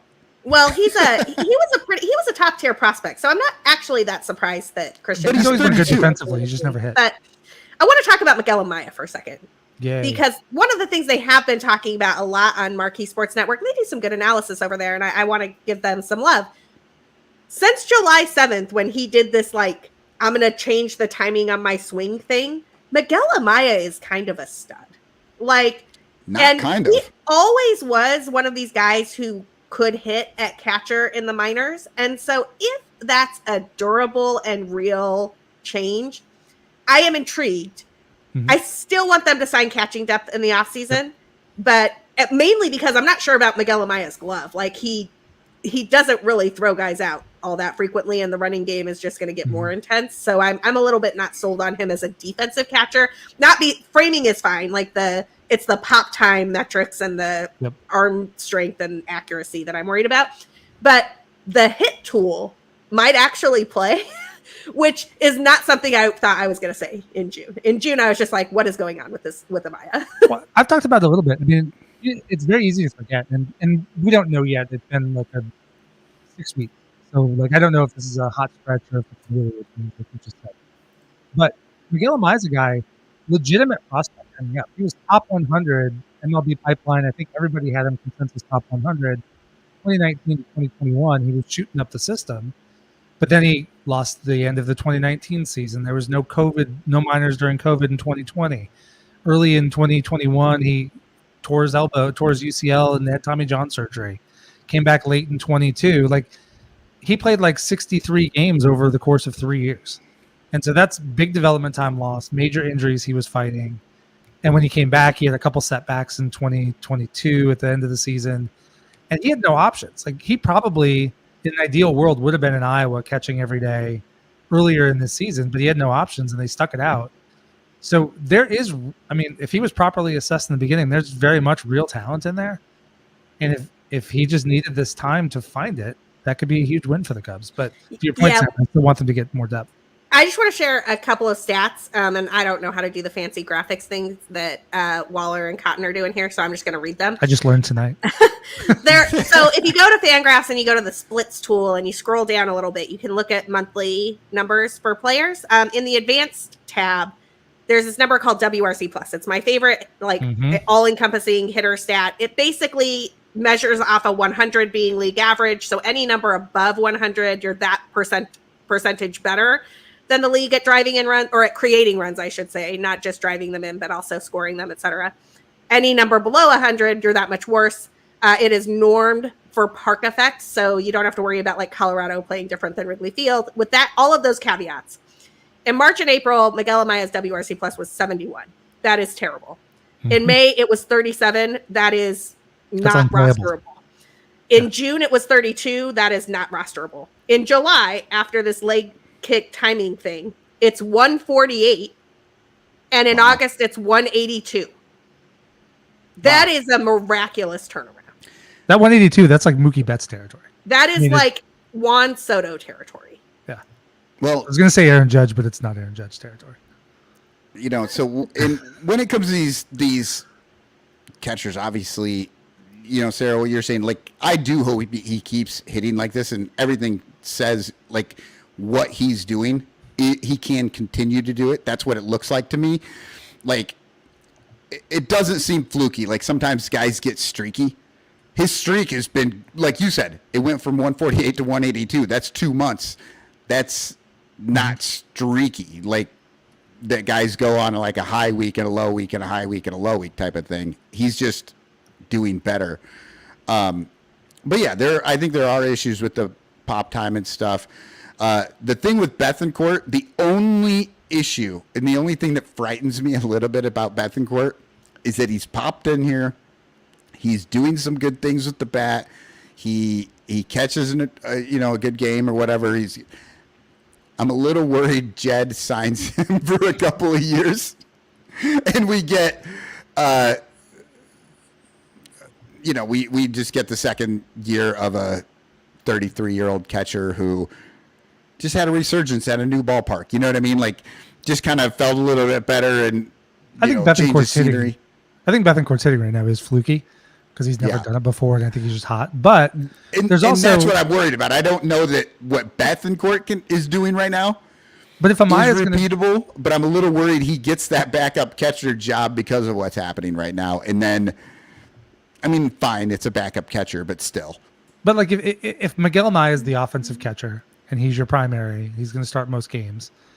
Then I mean, it'd be okay if Christian Bethancourt is maybe a David Ross late in his career or Henry Blanco back in the day. Like, get that guy who's good defensively you can put in. Maybe he's got a particular starter he's the personal catcher for.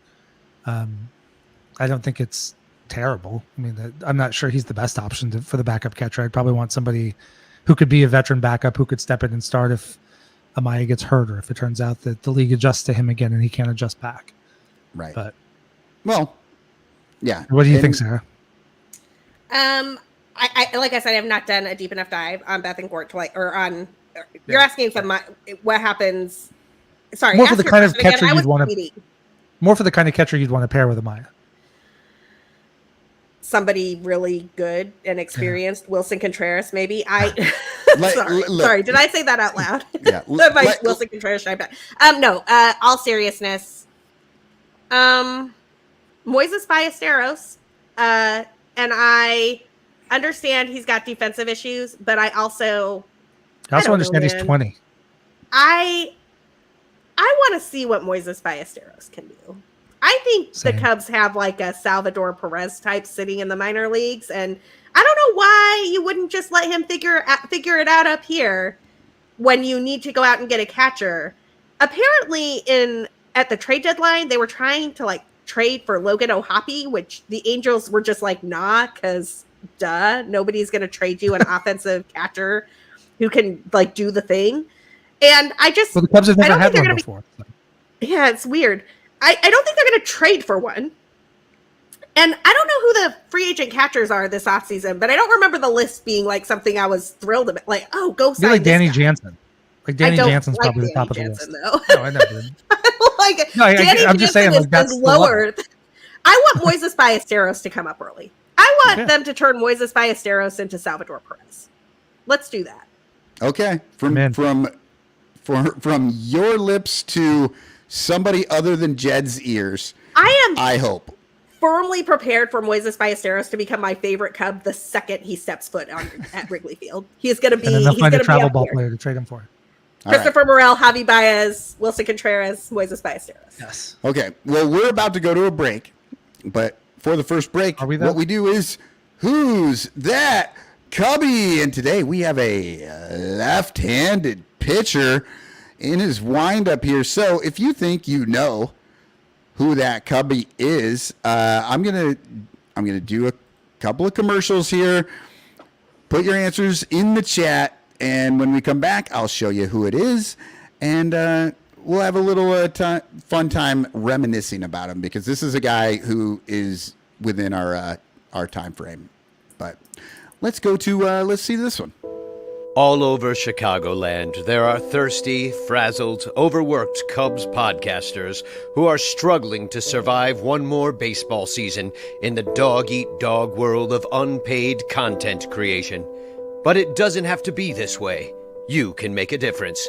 Become a super ranter at patreon.com/sunranto, where your support ensures that poor, sad, pathetic, ugly, loser Cubs podcasters can pay for tickets and beer, and in turn line the pockets of the baseball oligarch Ricketts family. Just $1 a month can buy a scorecard. $5 a month can pay for guitar strings to write a Cubs song. And $10 a month almost buys one beer at Wrigley Field. Cubs content creators are the lowest pieces of pond scum garbage that slither over the face of this planet. But super ranters help them get drunk and screw off at baseball games. What do you get out of it? The Sun Ranto Show delivered to your podcatcher without stupid advertisements like the one you're seeing and hearing right now. Plus, at other Super Ranter levels, you can get Cubs music, access to private Sun Ranto pages, the Ranter calendar, and special thanks and Ranter recognition in our live broadcasts. Plus, eligibility for monthly prizes. What does Sun Ranto get out of it? Your money. For tickets and beer. Go to patreon.com/sunranto. That's patreon.com/sunranto. And become a super ranter today.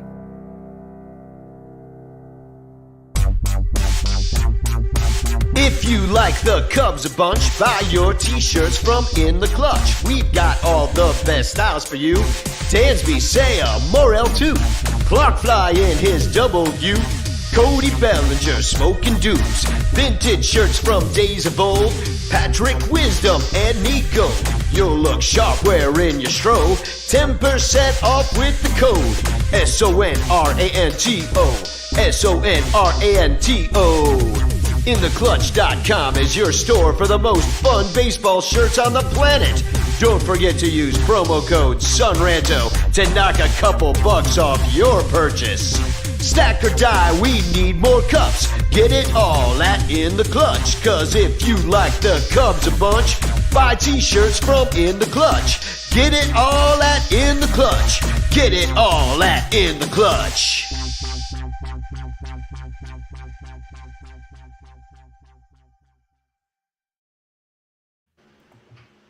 All right, we are back. I'm going to remove Mike here just for a little bit. He said he might be a couple extra minutes.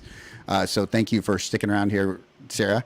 But here we go. We got a left-hander, high leg kick up there. And let's see.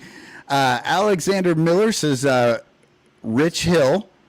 Lot of Rich Hill. I got a Jamie Moyer in here. And then I have some weird ones. I've got Ted Hill and I've got Lily Lester.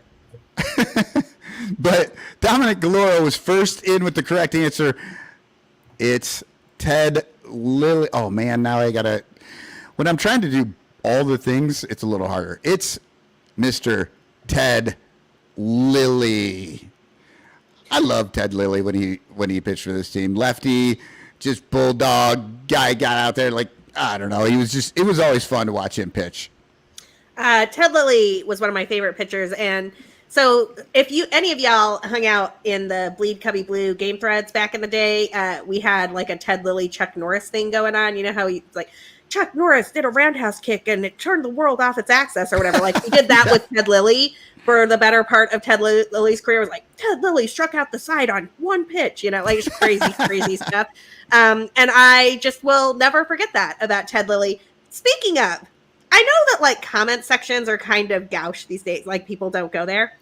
But on a day like today, where the Cubs have had their biggest come from behind win in years, it's a great day to go read the comment section of, say, Bleed Cubby Blues game thread, or if you're a Schadenfreude type, go read the game thread comments at Buck's Dugout, which is the Pirates,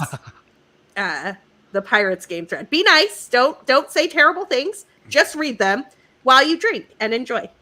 Oh man, I can just imagine the first half of that game just being a complete shit show at Bleed Cubby Blue, and being wonderful over at Buck's dugout, and then just complete flip flop for the end of the game. You are correct, and it's super enjoyable to read. That would be wonderful. What about you, Waller? You got any memories of Mr. Lilly?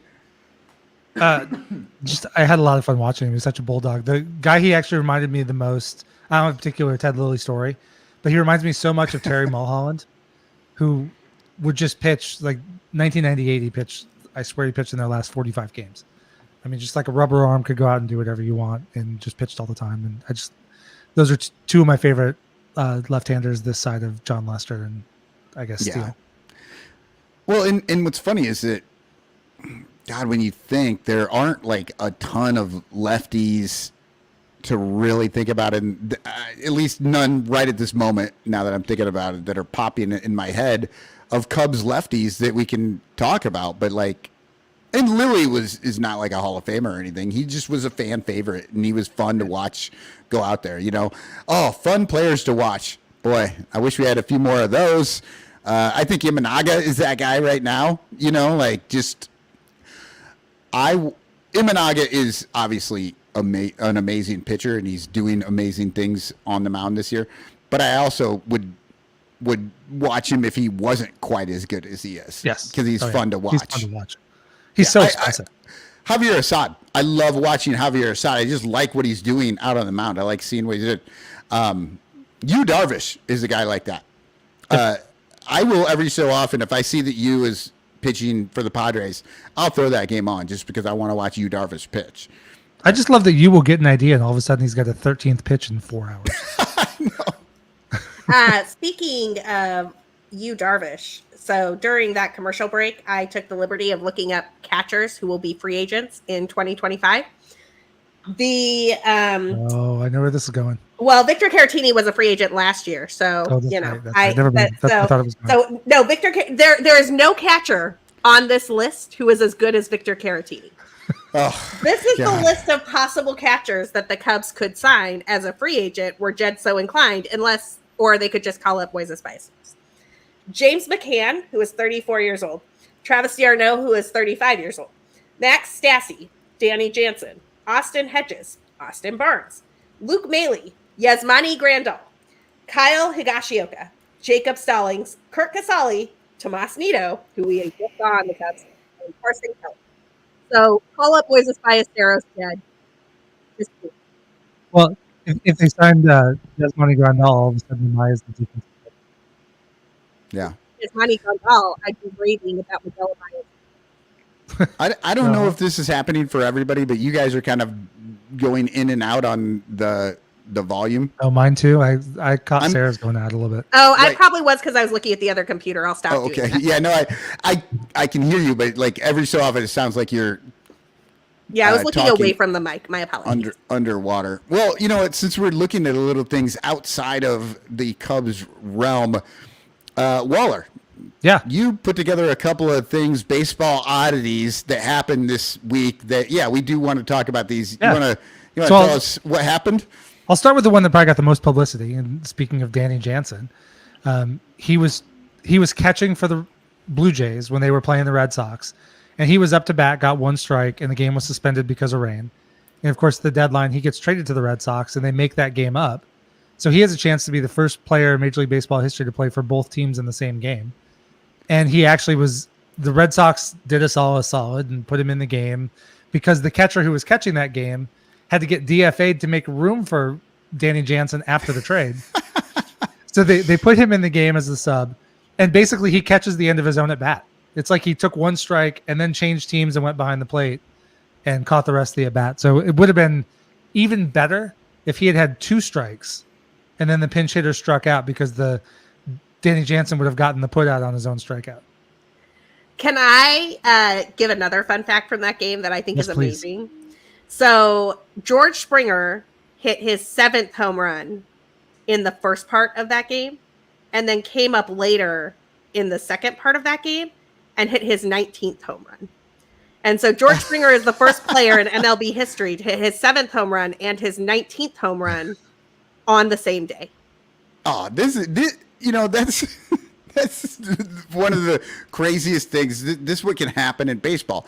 Like, you can't do that in the other sports. Like, they just, it's either indoors or it's football. They just play through it. Like, I do love this. It's, and those are going to be like trivia things in the future.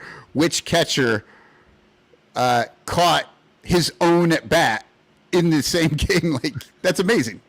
So I have one other one too. So Sarah, you probably heard about this one, but I'm not sure if all the listeners have. So Ryan Zefferjan of the Angels made his major league debut, and he came in. Matt Moore was pitching, and he had to leave with a sore elbow with a 2-2 count. So he came in, and he threw the last pitch, got a swing and miss on a high fastball, and so he got his first major league strikeout on his first major league pitch. And I tried to look up and see how often that's happened. I suppose it's probably happened a small handful of times in 150 years of baseball, but I couldn't find the number, but it's got to be low. That's Ted Lilly-esque. You say that, right? You say that it's probably happened. I am absolutely blown away at how often something happens in baseball for as long as baseball has been going that has just never happened before. That's true. And you just don't even think about it. And you're like, oh my God, how could that have never happened before? I mean, this one I don't think is that far of a stretch that it couldn't have happened before. But still, you have to have a pitcher leave with injury mid-at-bat, which doesn't happen, or be taken out mid-at-bat, which doesn't happen very often. With 2 strikes. With 2 strikes, then you need the next pitcher to be making his debut, and has to get the strikeout on 1 pitch, like not a foul ball, not a ball in the dirt. So there's a chance it's never happened. I just was not able to find that answer. Yeah, that's amazing. This is the stuff I love baseball. It's just crazy. It's just sometimes the game is just stupid. Here is a crazy fact that came up. I think it was the first Pirates game. PCA was stealing everything, and everybody on the Cubs were stealing. And I think they got up to 7 stolen bases, maybe 8 stolen bases in the game.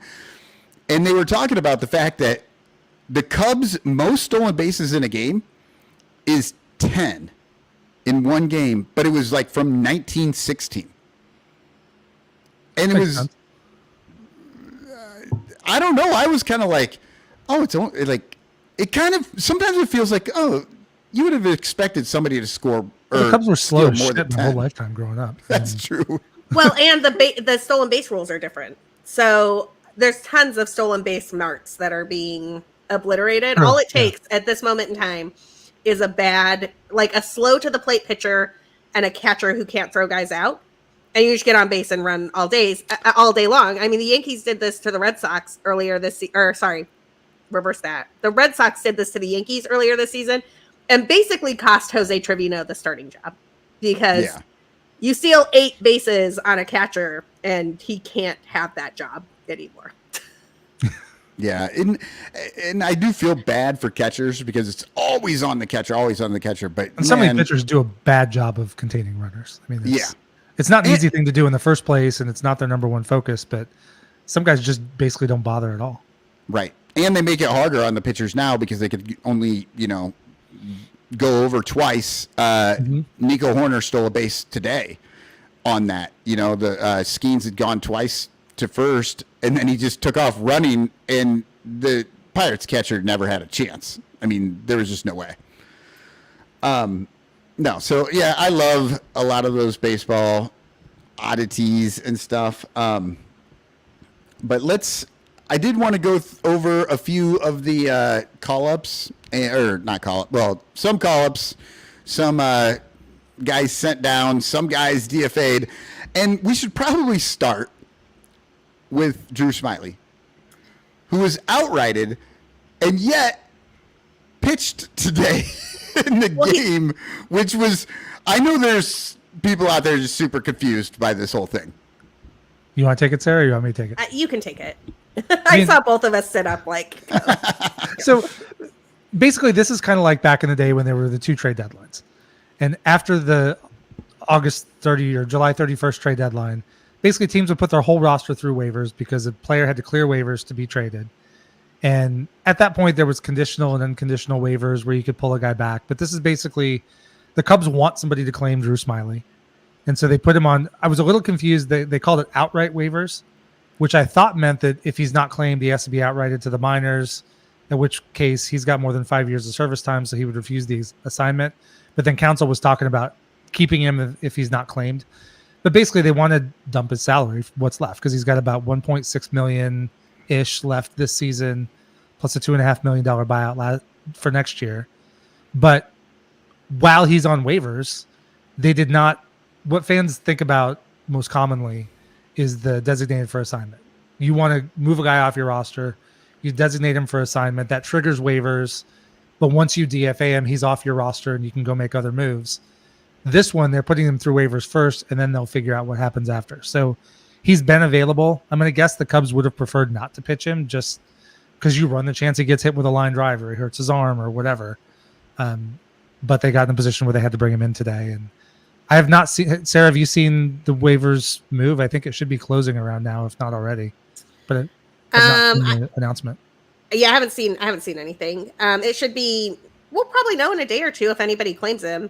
Honestly, the part about this that's kind of weird for me is, and that's exactly what's going on. It's the same way, if y'all remember how the Cubs picked up Daniel Murphy a few years ago. It was like he was on waivers. He was a treat. The teams get to pick from the basically worst record up if they want to claim him. So obviously, like the Marlins and Rockies, and they're just going to sit this out because they don't need to add salary. They're just going to lose. Any team that is competitive then has the option to try to say, hey, we would like to add Drew Smyly. There's a non-zero chance he just clears waivers. I mean, that's what happened with Hector Neris. He cleared waivers it was like, hey, bye. That had to do, both Smyly and Neris have the problem. And again, Jed Hoyer, so clever with the contracts. They have options, and those options have triggers. And Smiley's not going to hit his, so he's not in the same position that Neris was. But in Neris's case, nobody was going to claim him because if you claimed him and you used him more than like 16 times, you were going to owe him $9 million, and nobody is going to do that. So Smiley's not going to trigger his option, so that's fine. But well, and Smiley's a guy. $4 million is a chunk for this time of the year, but you can't tell me that if you're the Mets or the Padres or the Phillies or the Yankees and you think you have a hole, there aren't going to be many pitchers available right now better than Drew Smyly. So some of those teams that are already spending a ton of money, $4 million is nothing. Right. I totally agreed. And but to be clear, my read on the Cubs competitive balance tax issue, Smyly doesn't fix it.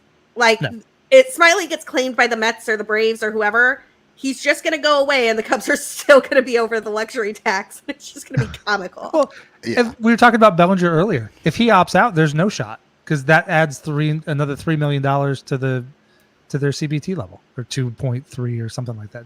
Yeah, between 2 and 3 million. Well, that was kind of the other thing in the Bellinger talk earlier was if he takes the option, isn't that, I think that's overall better for the Cubs CBT wise if he opts in to play in for the Cubs next year, because then it lowers his overall per year right now value. He's calculated it would stay at where he's calculated right now. If he opts out, they would take his signing bonus, or the buyout, and add it to this year. And instead of being 1 year a $26.6 million, it becomes a 1 year $30 million contract basically. The way to think about all of this, because truly, like, you can get kind of lost in these numbers, and I have like done spreadsheets of these where I'm like, how much money does this player who had a prorated 40-man roster spot for this many days and that many days, whatever, add to the luxury? Like, you can drive yourself kind of nuts on this stuff. Here's the way I would think about it if I was just a fan trying to figure out like what is going on here. There are two ways you can go out and sign impact free agents right now. One is you give them a long-term deal of a lot of years and a lot of money. The Bryce Harper deal, the type of deal Juan Soto is going to get. You can be slightly more clever with that and do a Shohei Ohtani deferred type of thing and, whatever. The second way you can do that and get those players to sign with you is if there are concerns about the number of years, you can do a high AAV, low year deal with a bunch of like options, and you get this if you do that, and if you're like top 3 in the MVP voting, there's a bonus and And that seems to be what the Cubs kind of like right now. This is what the Cubs have decided their in is. But the problem for the Cubs, and I'm just going to go back to the Bryce Harper deal that we were all talking about, because we all know where that lives, and we're like, oh, that's a pretty good deal right now. $30 million in 2024 money is not the same as $30 million in 2028 money. No. So if you're in like the 4th year of an 8-year deal on a $30 million AAV 4 years from now, it is going to feel like less because of the way the CBT raises and the market changes and a bunch of other stuff. However, if you have those types of options and opt-ins and whatnot, it just means that if the player is good, you will lose him. And if the player is bad, you will keep him. And it will be hard to move the money because the terms will never be favorable for you. Yep. You have set up all those terms to be favorable for the players to save yourself the possibility of being committed to $30 million 5 years from now, which is dumb, and the Cubs should stop doing it. Thank you. And very specifically, Jed Hoyer should stop doing that because he doesn't have that job for the Cubs. I mean, the other way I'll say this is a lot of those deals, sorry, Mike, and then I'll pass it to you. But like the other part of this that is absolutely mind-boggling and so frustrating as a Cubs fan, the teams that need to do deals like that are teams that have actual revenue problems, which I would contend no real MLB team has. But like if the Pirates want to do that deal because they are the one team that is not owned by a technical billionaire, I kind of understand why the Pirates want to do those deals and like have some shenanigans and like we can't really afford this and blah, blah, blah, blah, blah, blah.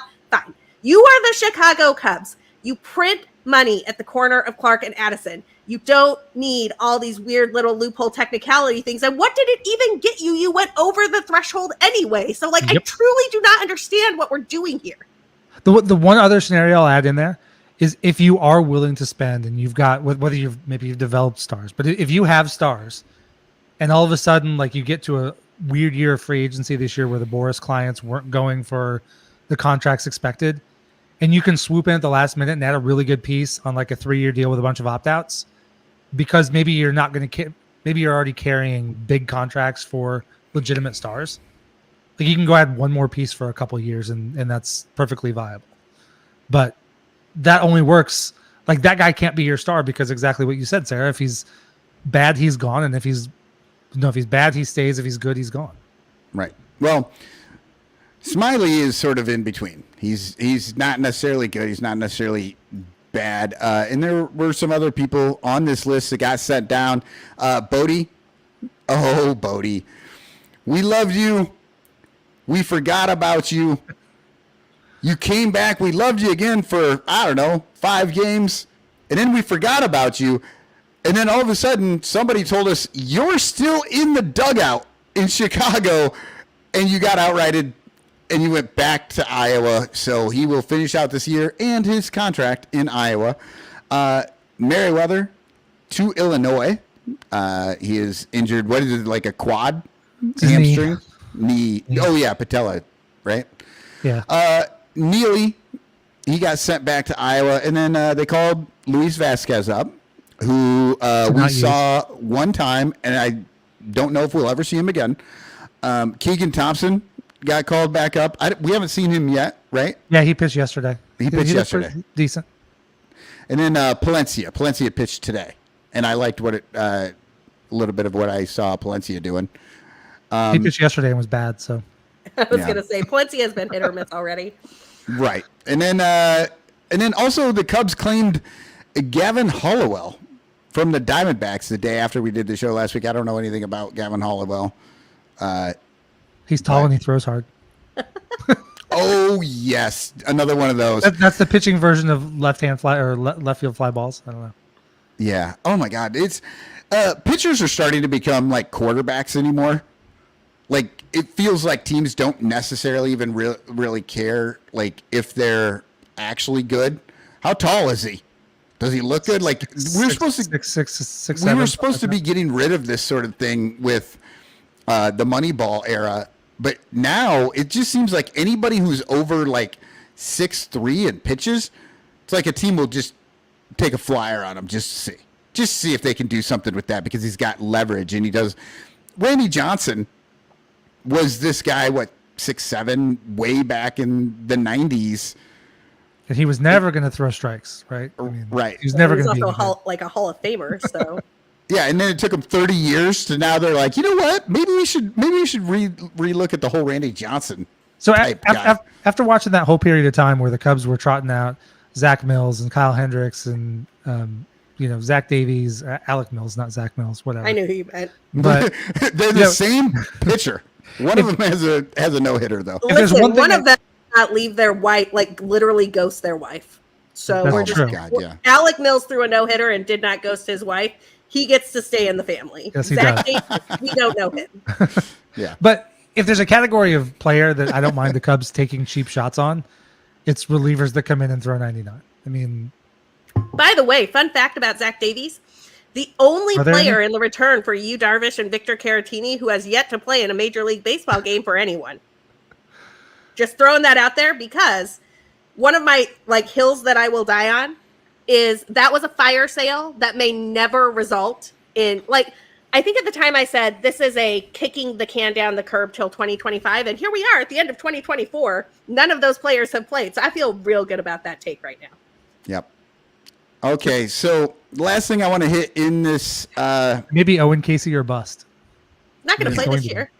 not this No, year. I just though. mean in the life of the trade. But yeah, Owen Casey. It's Owen Casey and Zach Davies for Yu Darvish and Victor Caratini. That was the return. Oh. Fantastic. Great. So a lot of people were talking about the Kyle Hendricks interview with David Kaplan and Gordon Whitmire. A lot of people going nuts, and then I found this little drop here, and I love it. That's a bad take. That's a bad take. He's swinging for the leg. That's a bad take. That's one of Danny's little things, and I just wanted to share what is probably going to come off as a bad take. I thought that interview sucked. I listened to that interview. People on the Ranchers are talking about, great interview. Waller texted me, have you listened to the Kyle Hendricks interview? And I'm like, not yet. I'm about to listen to it. And then we kind of had a little back and forth because I was like, this interview sucks. Look, first off, I hate active players being interviewed. Just in general, because they can never say anything, right? They're just so vanilla and bland, and they can't really say anything because they have jobs that they need to protect, and so they can't be like us and say whatever the fuck they want on the air and be recorded for all posterity.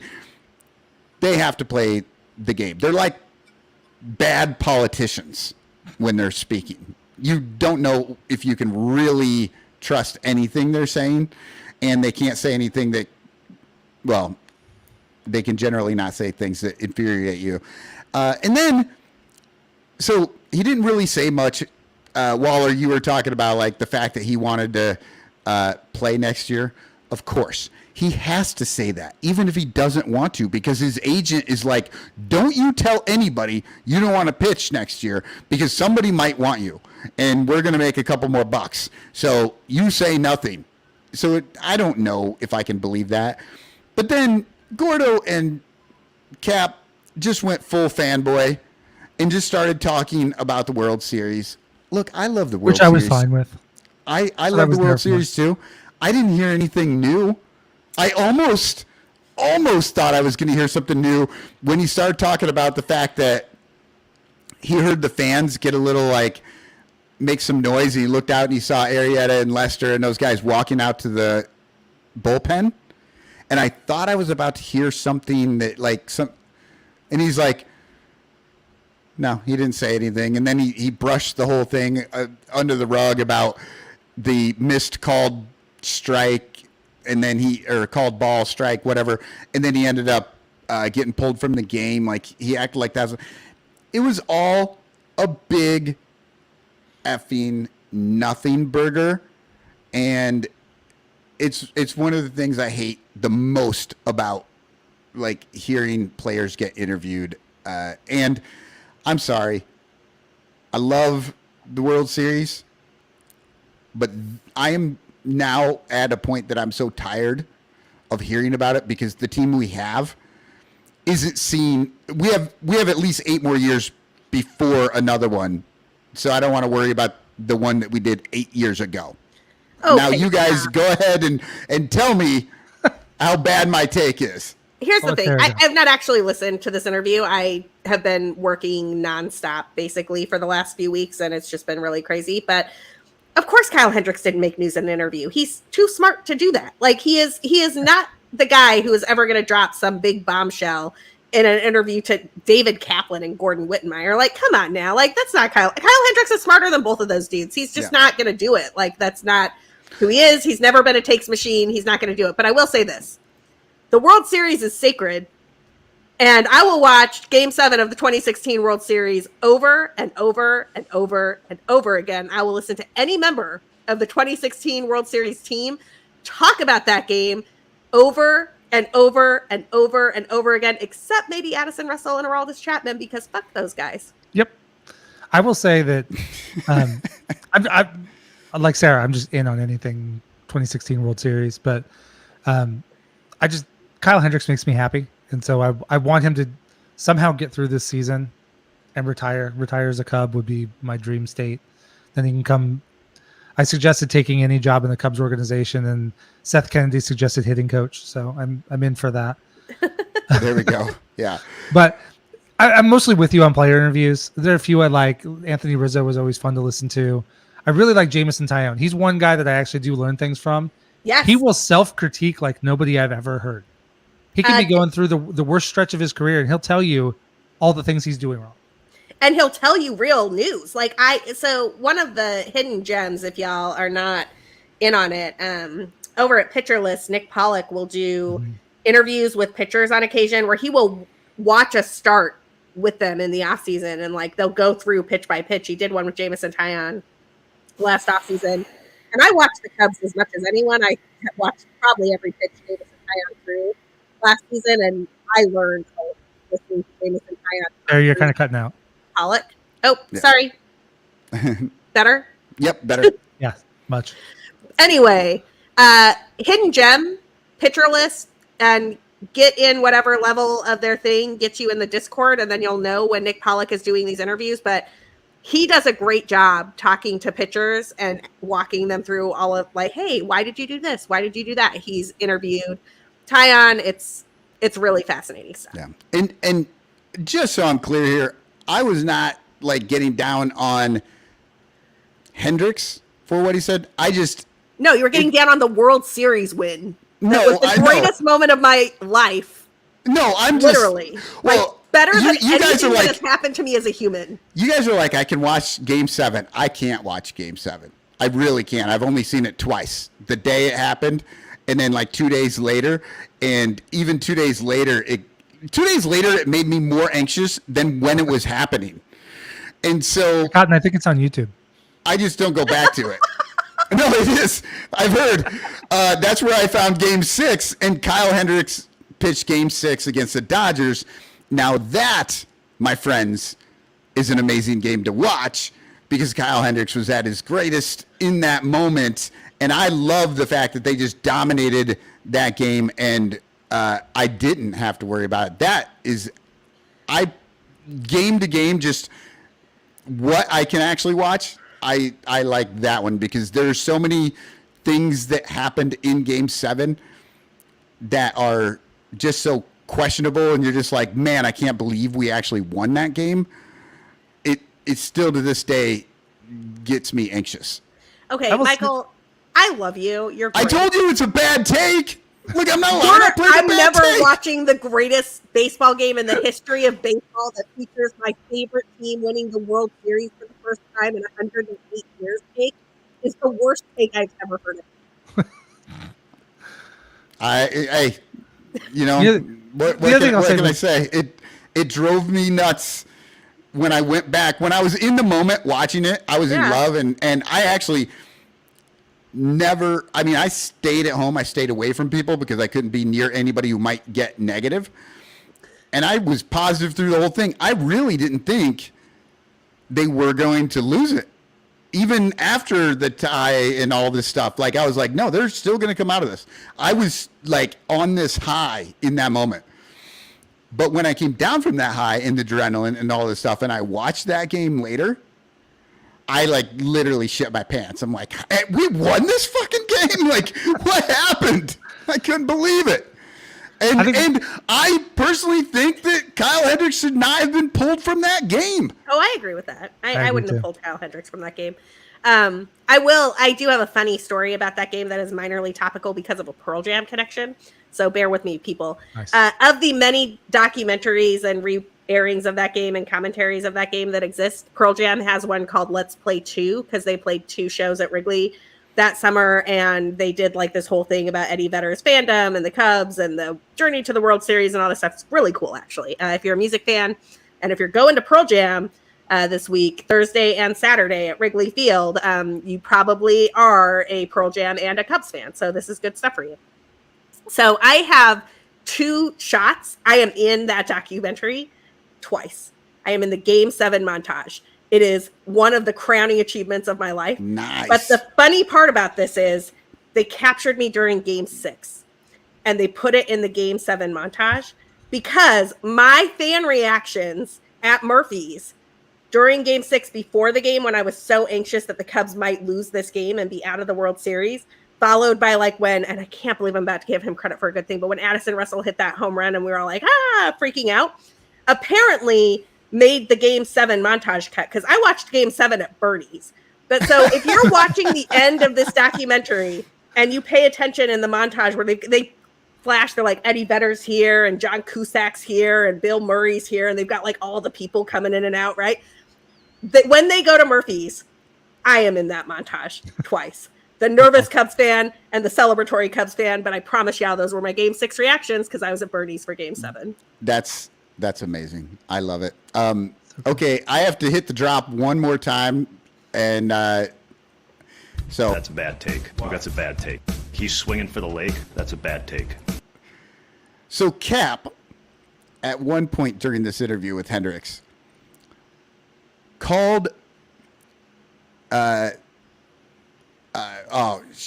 am I thinking of? The Dodgers pitcher. I want to say Scherzer. Am I saying it wrong? Kershaw. Damn it. You, for some reason, I get mixed up there for a second. Cap said Kershaw is maybe the greatest pitcher of our lifetimes. Nope. Did any of you, this was the biggest news that I heard in this interview, Cap is only like, I don't know, 15 years old. Because there's no fucking way that this dude, that Kershaw, he's not even in the top fucking 5 of my lifetime. How in the fuck can Kaplan say greatest pitcher of our lifetime? And I'm sure it was just a mistake and whatever. He doesn't really believe that, but are you fucking kidding me? How can you even start to say something like that? Because he's literally not in the top 5. You got Randy Johnson. I said it earlier. Pedro Martinez is up there. He's better than fucking Kershaw. I mean, there's so many better. Oh, we can't hear you, Sarah, but there's so many better pitchers. There are 5 better pitchers. He doesn't even make the fucking rotation. There are 5 better pitchers. Maddox is in there.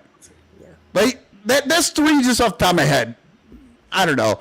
So that's my bad take out of Kaplan. I couldn't believe when he fucking said it. I screamed at my headphones. There is a Kershaw fun fact though, from his rookie season until it was either I think it might have been 22.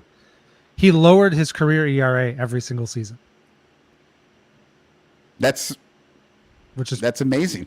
Because I mean, and he's in the like mid 2s or low 2s, whatever. But he's very good, but he's not top 5 of my life. Right, he is very good. I just couldn't believe the whole. He's absolutely going to the Hall of Fame, and he should be a first ballot, but doesn't make. Yeah, him top Kershaw's 5 great. of my lifetime. Yeah, Kershaw's great. I have 2 fun Kershaw things going on here. So one in like is it that Joe Buck has his poster stapled to his ceiling above his bed? If Sarah has a Joe Buck fun Sorry. fact, I'm gonna leave the I have show. no Joe Buck fun facts. I only have Clayton Kershaw fun facts. 2 of them. One, in like 2014, I was hanging out with some friends at Wrigley, and we were, doing the thing where it's, who's the greatest pitcher, whatever. And I made the argument then, and I will stand by it now, that I was like, no, the best pitcher for the next 5 years. So the question was, who will be the best pitcher for the next 5 years? I took Max Scherzer. The friend that I was with took Clayton Kershaw. Now, both of these guys are going to the Hall of Fame, but Scherzer better than Kershaw from 2014 to 2019. I don't think that's contestable. Like, just in terms of workload alone, I think that that's a pretty clear crush for Scherzer. But the second thing I'll say here, and this is a fun one that I like to throw out on social media sometimes and get Dodgers fans all riled up.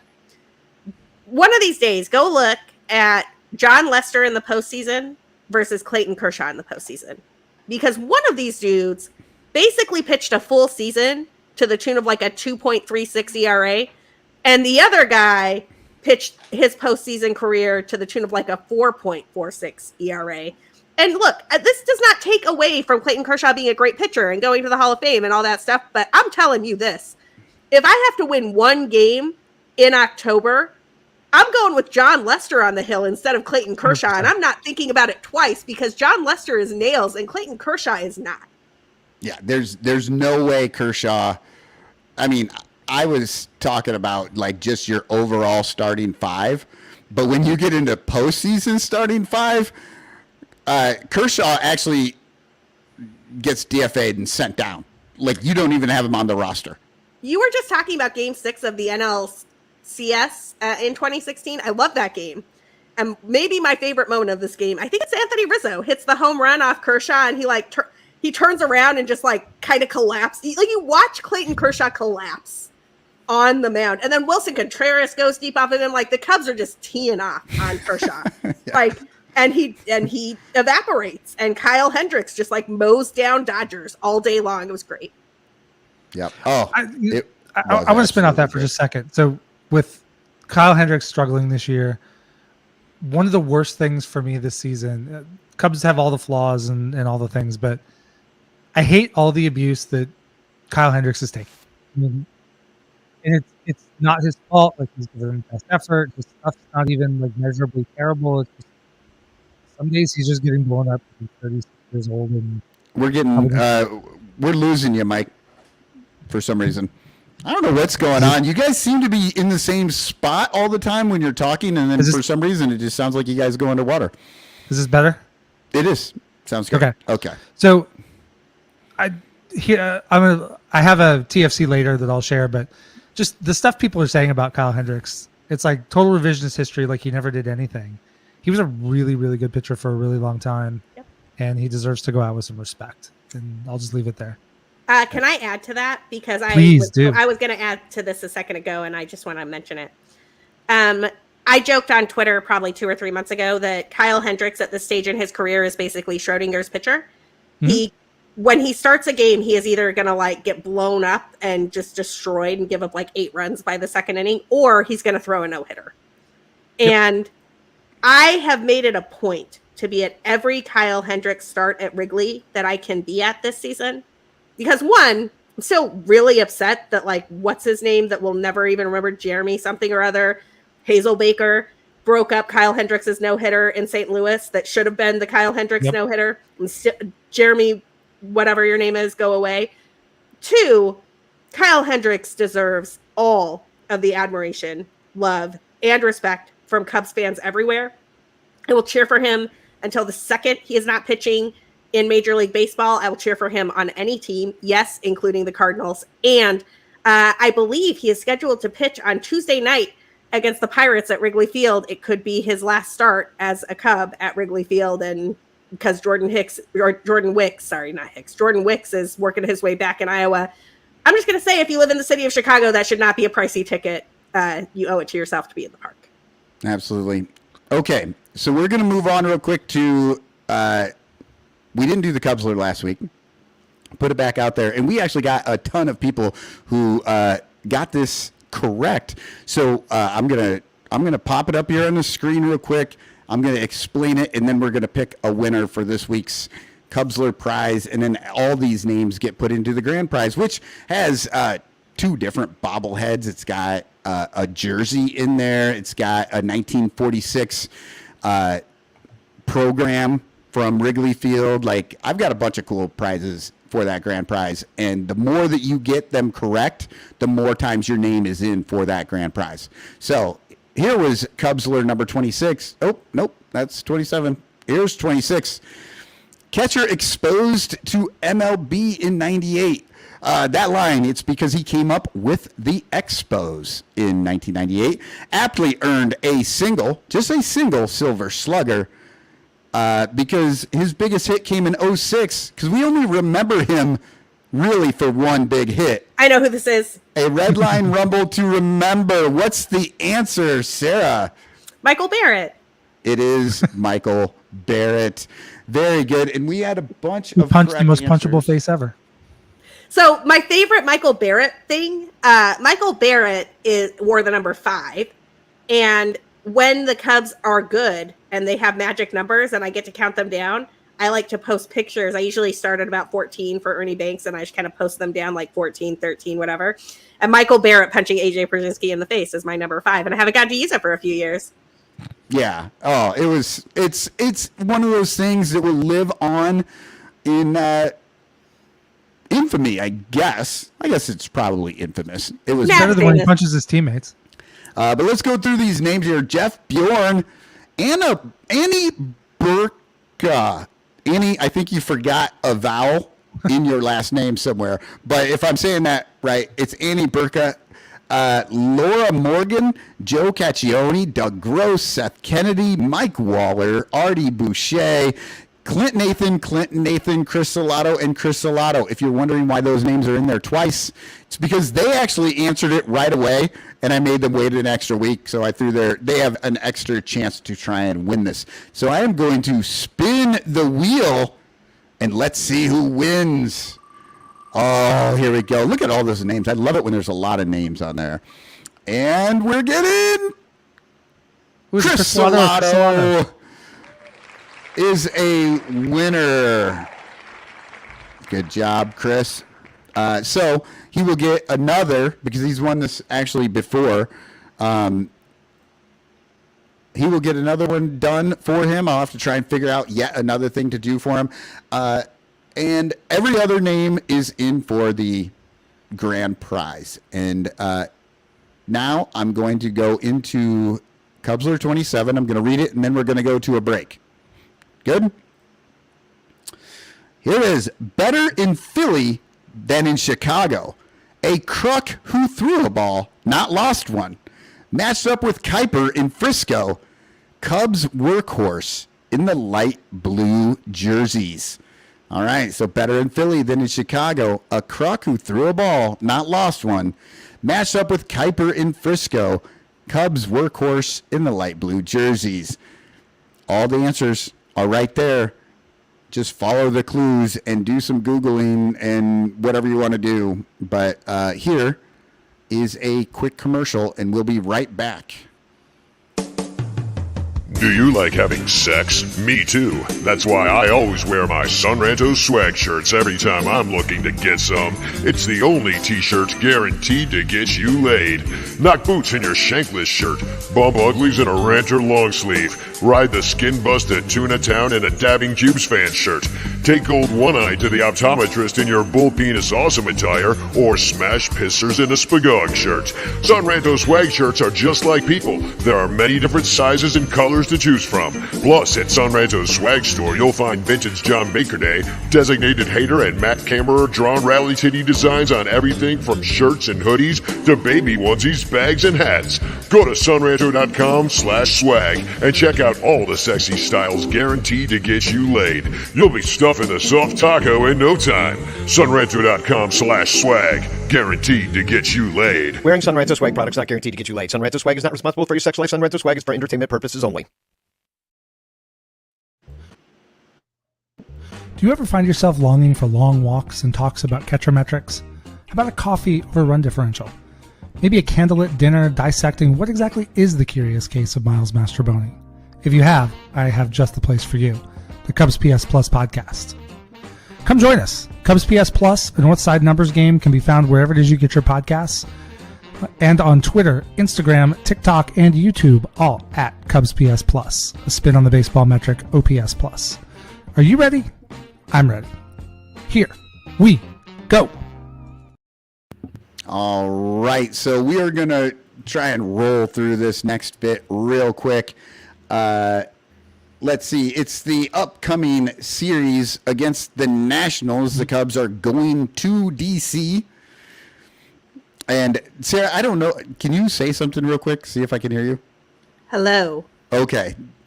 Sometimes you wave and you mouth the word, and I'm like, maybe I can't hear. No, that was just my stop because I really like the Nationals. And so one of the columns I write, if you're a fantasy baseball person, you probably know this, is the Playing Time Tomorrow column for the NL East over at Baseball HQ. And so the Nationals are a team I watch pretty closely, and I have lots. I think they're a very fun team. I think there's a lot of things to keep an eye on here. Well, then maybe you'll know a little bit about this because I don't know anything about them. But what I looked up today doesn't look good. On offense, they are 22nd in OPS. They are 26th in strikeouts. So they strike out more than all but 4 teams. They are 23rd in walks, 29th in home runs. Only one other team is worse than them. And I think it's the White Sox. It's probably the White Sox. And, yeah, I don't know why I have. Yeah, so that's it. That's what I have for the offense. Danny always goes deeper into this. I don't have it. Any thoughts on that, Sarah, at all? Yeah, I have 2 thoughts. Their names are James Wood and Dylan Cruz, and they both just got called up recently. And so I think all of your stats don't mean as much as you want them to, because the 2 top prospects for the Washington Nationals are here, and they are fabulous. James Wood looks like a legit 30-30 stud. Yep. He was part of the return for the Juan Soto trade. Am I right about that? Or the Max Scherzer thing? Whatever. Like, the Nationals have done. Yeah, the Nationals have done what the Cubs could not. They took their stars. They traded them at peak value. They got a bunch of guys back. And I'm just going to name some of the guys on the Nationals roster who they got in return for, they traded Max Scherzer. They traded Trey Turner. They traded Juan Soto. These are some of the guys they got back. C.J. Abrams, who is their leadoff hitter, who, again, 40 steals, shortstop, great. James Wood, who debuted this season, he's going to be a 30-30 guy. Y'all are going to love watching him play. He is ridiculous and absurd. Keibert Ruiz, who is their catcher. Oh, look, you can trade for a catcher when you trade some studs. Dylan Cruz, who was their top draft pick last season out of LSU. I mean, just an unbelievable talent. Again, looks like a 2020 guy. I think this Nationals team is really fun. And bonus, they've got a former Cardinal outfielder who is raking for them, named Juan Yepez, if y'all remember him. And Juan Yepez is their designated hitter first base type, because the Cardinals do not know how to evaluate talent anymore. And so any guy they move on from becomes great, like Tyler O'Neill or Juan Yepez or Randy Arozarena, and it's fun. Well, I didn't hear any of that after Sarah said those stats don't mean what you think they mean, because it was almost like I was hearing my own voice come back at me. I'm going to put that on a drop. Sarah's voice saying the stats don't mean what you want them to mean. Well, because you have a bunch of stats for a bunch of guys who are not the lineup that the Nationals are going to roll out against the Cubs. And I just think it's worth noting that the Nationals are doing the thing that we wish the Cubs were doing, where you could see some of that young talent. I mean, speaking of some of their young talent, here's a name that Cubs fans might remember. DJ Hertz is their number 3 starter. DJ Hertz was part of the return for Jeimer Candelario, former minor league pitcher of the year for the Chicago Cubs. He's got a 70 grade changeup. It's funky and ridiculous, and I don't know if he's going to pitch against the Cubs, but I kind of want to see him do it just because Schadenfreude is fun. I think he's supposed to, game 2 or 3.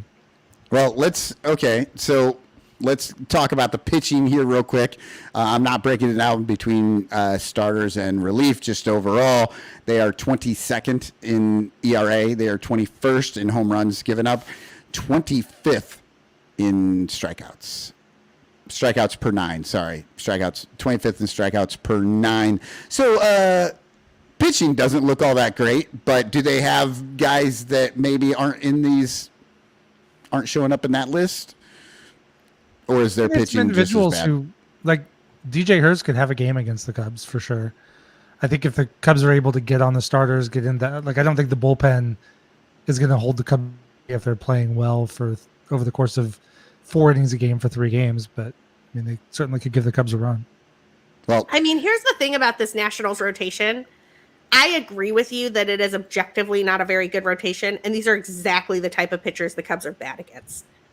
Mackenzie Gore, Jake Irvin, Patrick Corbin, like guys you're like, oh, the Cubs should tee off against this guy. And then they're like, they can't get a hit against some mediocre pitcher. And you're like, what is going on? It's just some guy with some funky delivery issue. And they're like, I don't know, we're just swinging right through it.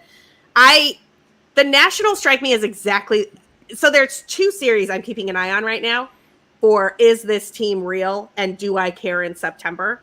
This National series, because frankly, this is a series they should win 2 out of 3. It should be relatively easy. And the talent that the Nationals have recently called up, the pitchers that they have being sort of that mediocre tier that the Cubs struggle against, could really be a problem for them. The other series is the Yankee series. If the Cubs the Yankees have destroyed the Cubs in like every series they have played almost in its entirety, except for I think one earlier this year. I think it was like the first series the Cubs had won against the Yankees in interleague play ever, or something insane, right? I think it was Like, last year. last last year. year. Thank you. but I think it was the first one it was the first time they had ever won a game at Yankee Stadium. Yes. In any version of And Yankee it was Stadium, they had Tyone never from won a Orange game. Gem. Yes. And I'm like, if they get through this national series unscathed, like take 2 out, like they win the series, and they get through the Yankees series unscathed and win the series, I might actually believe this team has a shot. But I'm not believing anything until that happens. So to add to what Sarah said about the Nationals, this is when you look at the schedule ahead of time. Let's say we're sitting in June and we're looking at the late season schedule. You know, you got the Yankees and Dodgers coming up. They're going to be good. You got your division rivals, but you also have bad teams, and you don't know which ones are going to make trades at the deadline, go totally belly up like the Pirates have or the Marlins mostly have, or which ones are all of a sudden going to be actually better than they were in the first half because they call up 4 kids that just pipe a bunch of energy into the dugout, and all of a sudden it's a bunch of people playing for jobs and they're just having fun. Yep. No, I absolutely agree. Those things happen. You get some quote unquote bad teams who play. The Cubs did it in 21, right? Like just beating people that nobody expected them to beat. The Reds have done it a couple times. I mean, The last thing I got to hit here, everybody's waiting for it. The Durr. They're 29th in defensive efficiency ratio. They are bad at defense. They're bad. And despite what Mike and Sarah say, I'm going to believe for myself. They're bad at offense, they're bad at pitching, and they're bad at defense. Cubs sweep. That's what I'm going to go with. And that series is going to look like this Friday at 5:45, to be determined by the Cubs versus Jake Irvin, 3.80 ERA, 156 innings pitched in his last 3 games. He went 5.1 versus Atlanta, gave up 2 runs.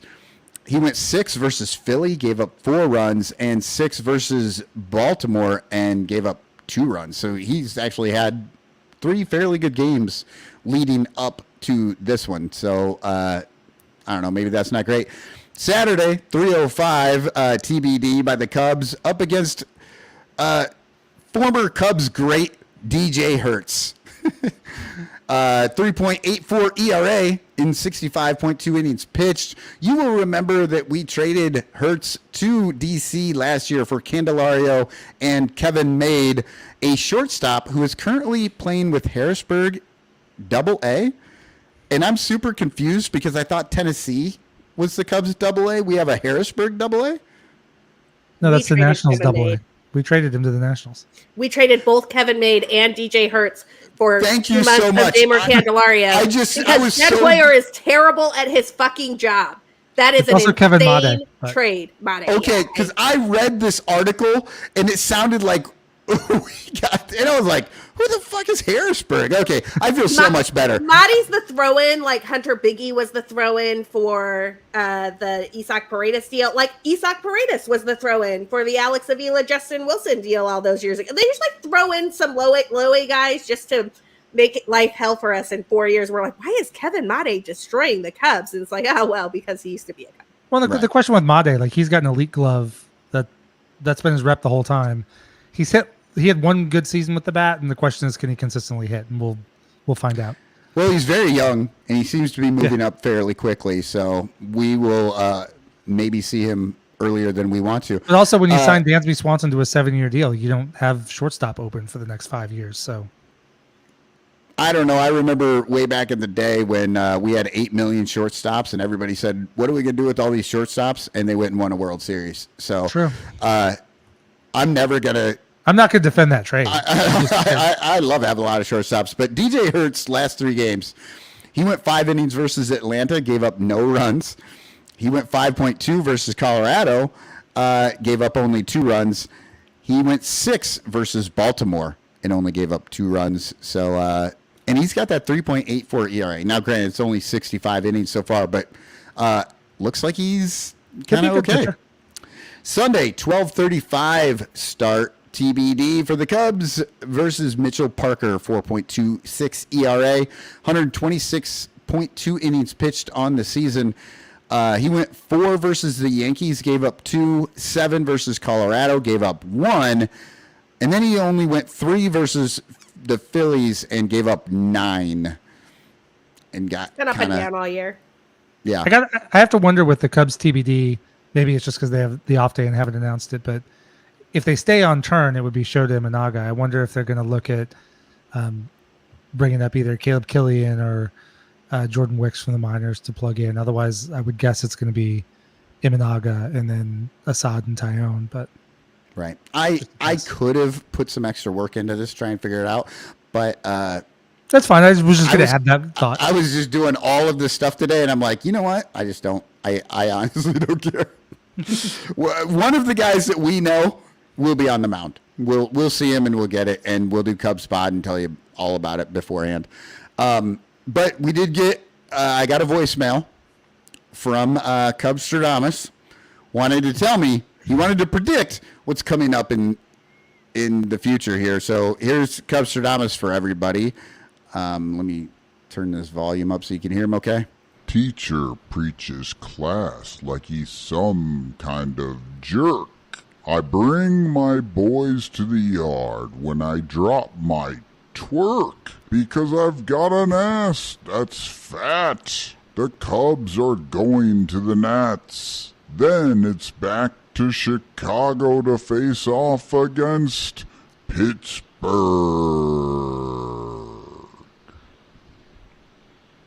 So once again, Cubstradamus gives us horrific visuals of him in that natty, dirty robe twerking with his fat ass. And I don't know what to say about it. It's bad, but maybe not quite as bad as this damn schedule, which is still pissing me off. The last time we played the Pirates, played another team, played Pirates. And now here we are. At the end of the year, play the Pirates, play the Nats, play Pirates again. Why? And then we have 4 games against the Nats coming up again after that.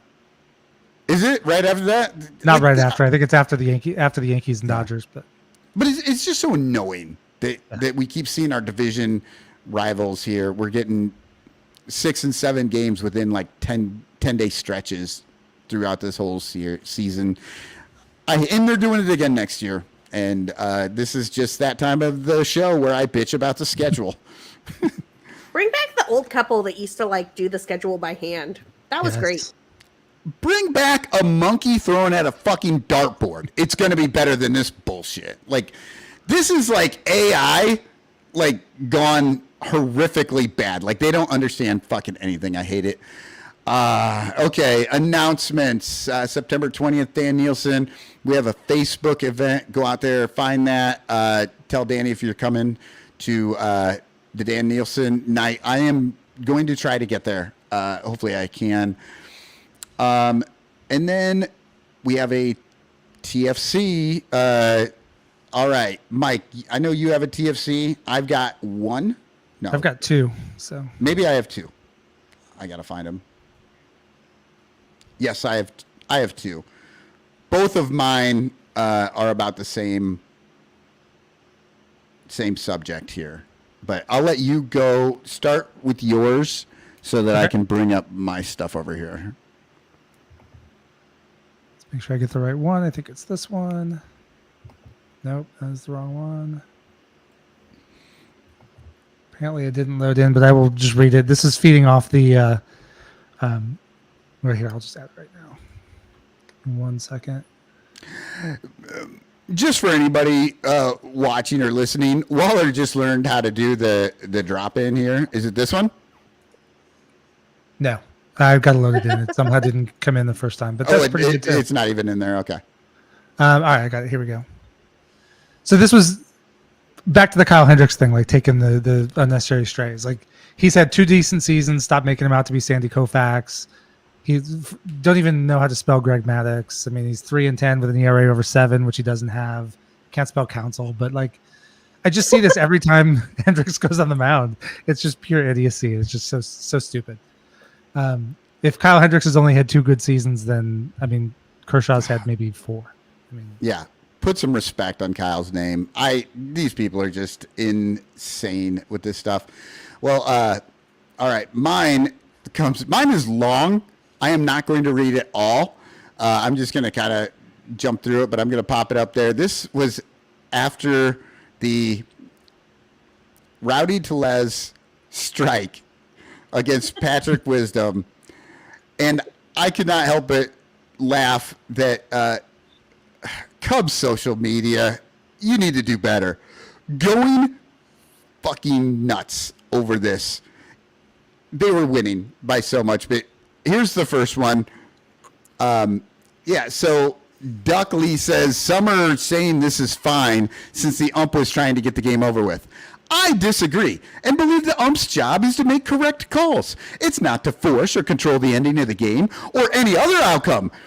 This gives more incentive to the losing team to pitch position players to save their bullpen. Blah, blah, blah, blah, blah. If the losing team wants a slaughter to end, they need to pitch out of it, which should be a benefit, blah, blah, blah. Then Spooky Ghosta comes back and says, thank you. The amount of support for umpires deliberately intervening in a game surprises me. Between the later game consequences you mentioned, the slight possibility of a comeback, and the nature of arbitration earnings, there are enough concrete reasons to not want umpires dictating game outcomes by their preference before we even get to the simple idea that they're supposed to be unbiased enforcers of the rules. In this particular case, crazier things have happened than a 9-run comeback. Okay, and then JT Starkiller, I completely agree. The entire game only lasted 3 hours and 13 minutes. It's up for debate about balls that just miss the zone, but this pitch is egregious. I just love that these guys were melting down over, it was 15-6, and Rowdy Tellez was pitching. Who cares? Can I talk about Rowdy Tellez pitching for 1 second? Absolutely. One of the things I was most looking forward to is the fact that Rowdy Tellez would have Steph Plus numbers after pitching twice in like a week.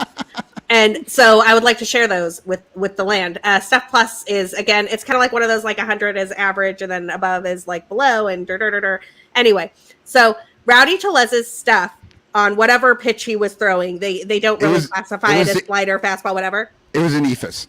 It was a negative 82. 182% worse than league average at whatever he was doing. But Three Finger Brown is dead, and he's got a better stuff number than that.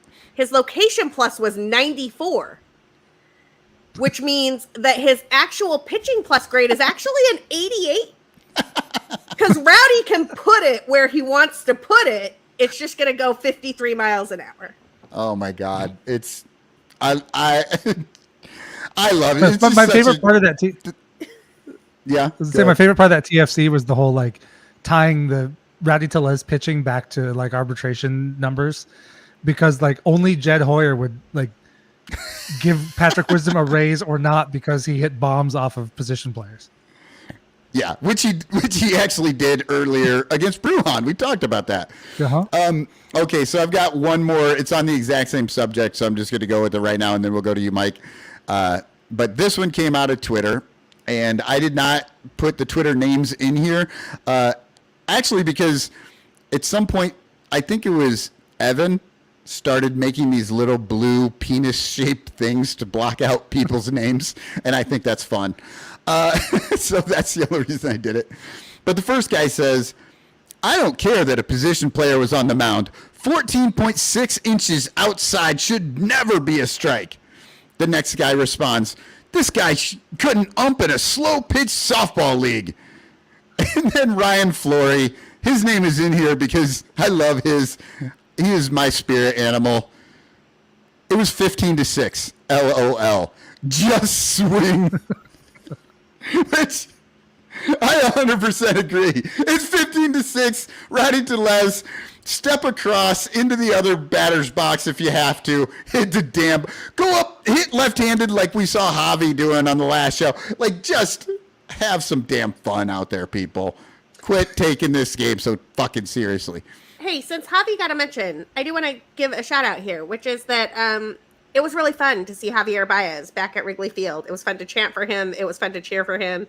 I know he wasn't very good, but he also we just found out he's having season-ending hip surgery. So I don't know how much of what's been going on with Javi this year is a function of whatever injury he's dealing with. I wish him nothing but the best. There is no more fun player in baseball than peak El Mago. And if you're trash talking Javi Baez, what is even wrong with you? He's a great Cub forever. What he did on the north side of Chicago literally got a street named after him in Humboldt Park, and we should all celebrate him forever. Oh, he will always be the best tagger I've ever seen. Yeah. Oh. He will always be the best tagger I've ever seen. He will always be the best Jedi mind trick baseball player I've ever seen. I've never seen anyone who understood the game so well that he could make other players do the wrong thing the way Javier Baez did. And my favorite, I had Cubs pod after that first game he was back. It just gave me a reason to talk about the Pittsburgh Pirate play. Which Wilson Contreras, key element of that play. Like, if Wilson's not running for home, that play doesn't make any sense. No. Oh, yeah. And Sarah, you're totally right. Javi, I love Javi. I mean, he's the only baseball player in the history of the league to create 2 different hashtags on Pornhub that are actually still safe for work. You got slide porn and tag porn from Javi Baez.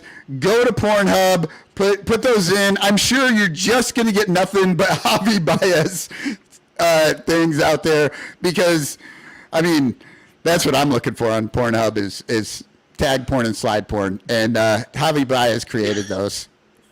There are a whole bunch of places not to go after that one. And they are safe for work. So feel free to do that on your computer at work.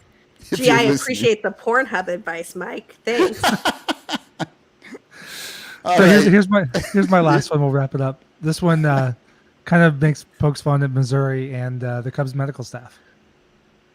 So bald eagle they thought was hurt was really just too fat to fly. I can't even say it. So I don't know. This is how the Cubs medical evaluates their guys. Hopefully that bald eagle is eventually able to take off. So did you actually read it off? Or are you just laughing too much? I tried. Bald eagle thought. So for the people who are just listening to this, it's from the St. Louis Post-Dispatch. It's a picture of a bald eagle in the grass. Bald eagle thought to be hurt was really just too fat to fly, Missouri officials say. And it was retweeted by Kevin Smith saying, "Been there, done that." Yes. He very famously got thrown off of I think it was a Southwest Airlines flight because they wanted him to buy another seat or something like that. Yeah. Anyway, but man, too good to pass on. You know, and I don't know if that's actually poor eagle or way to go eagle. Like bald eagles were like endangered for a long time, and this one's figured it out so well. He's like, you know, a rich fat eagle chilling on his eagle couch. He's a Ricketts eagle. He's a fat Ricketts eagle. I love it. You just brought that full circle. I love it. He's a Pritzker eagle. So good. So good. Okay. Well, 2 hours and 35 minutes. We did it, folks. I told Cotton that I would come on for a little while because I had to work till 8 tonight and I might be late. And now here we are, 2 hours and 35 minutes. I feel like we've run a marathon. I could have run a marathon. Well, I couldn't, but there are fast people in the world who could run a marathon in this time. I could have run a half marathon in this time. But you know what? It's just so fun.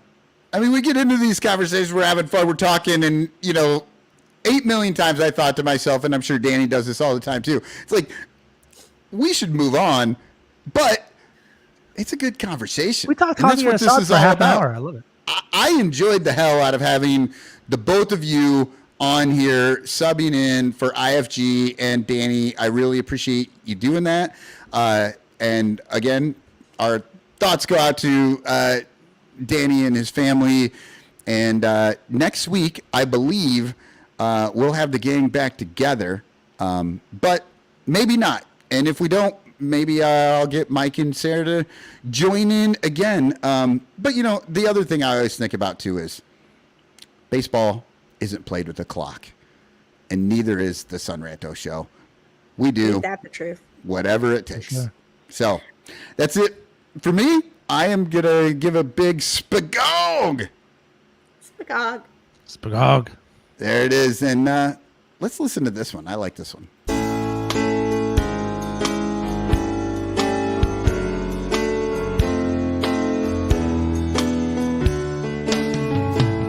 It looked bad for the Cubs. We were down 3-1. But this year was our year. Took a long time to come. Took game 5 at Wrigley. Headed back to Cleveland. 'Cause this year was our year. Took a long time to come. And I won't forget how you came back while rain was falling down. The championship, what Hayward said in the locker room, gave you the strength to play on. Now we're there and we've only just begun. 'Cause this year was our year. Took a long time to come.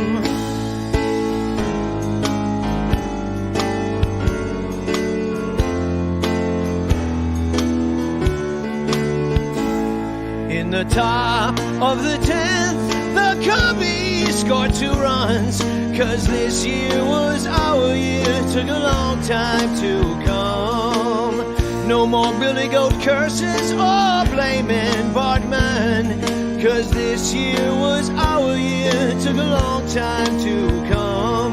And I won't forget how you came back while rain was falling down. The championship, what Hayward said in the locker room, gave you the strength to play on. Now we're there and we've only just begun.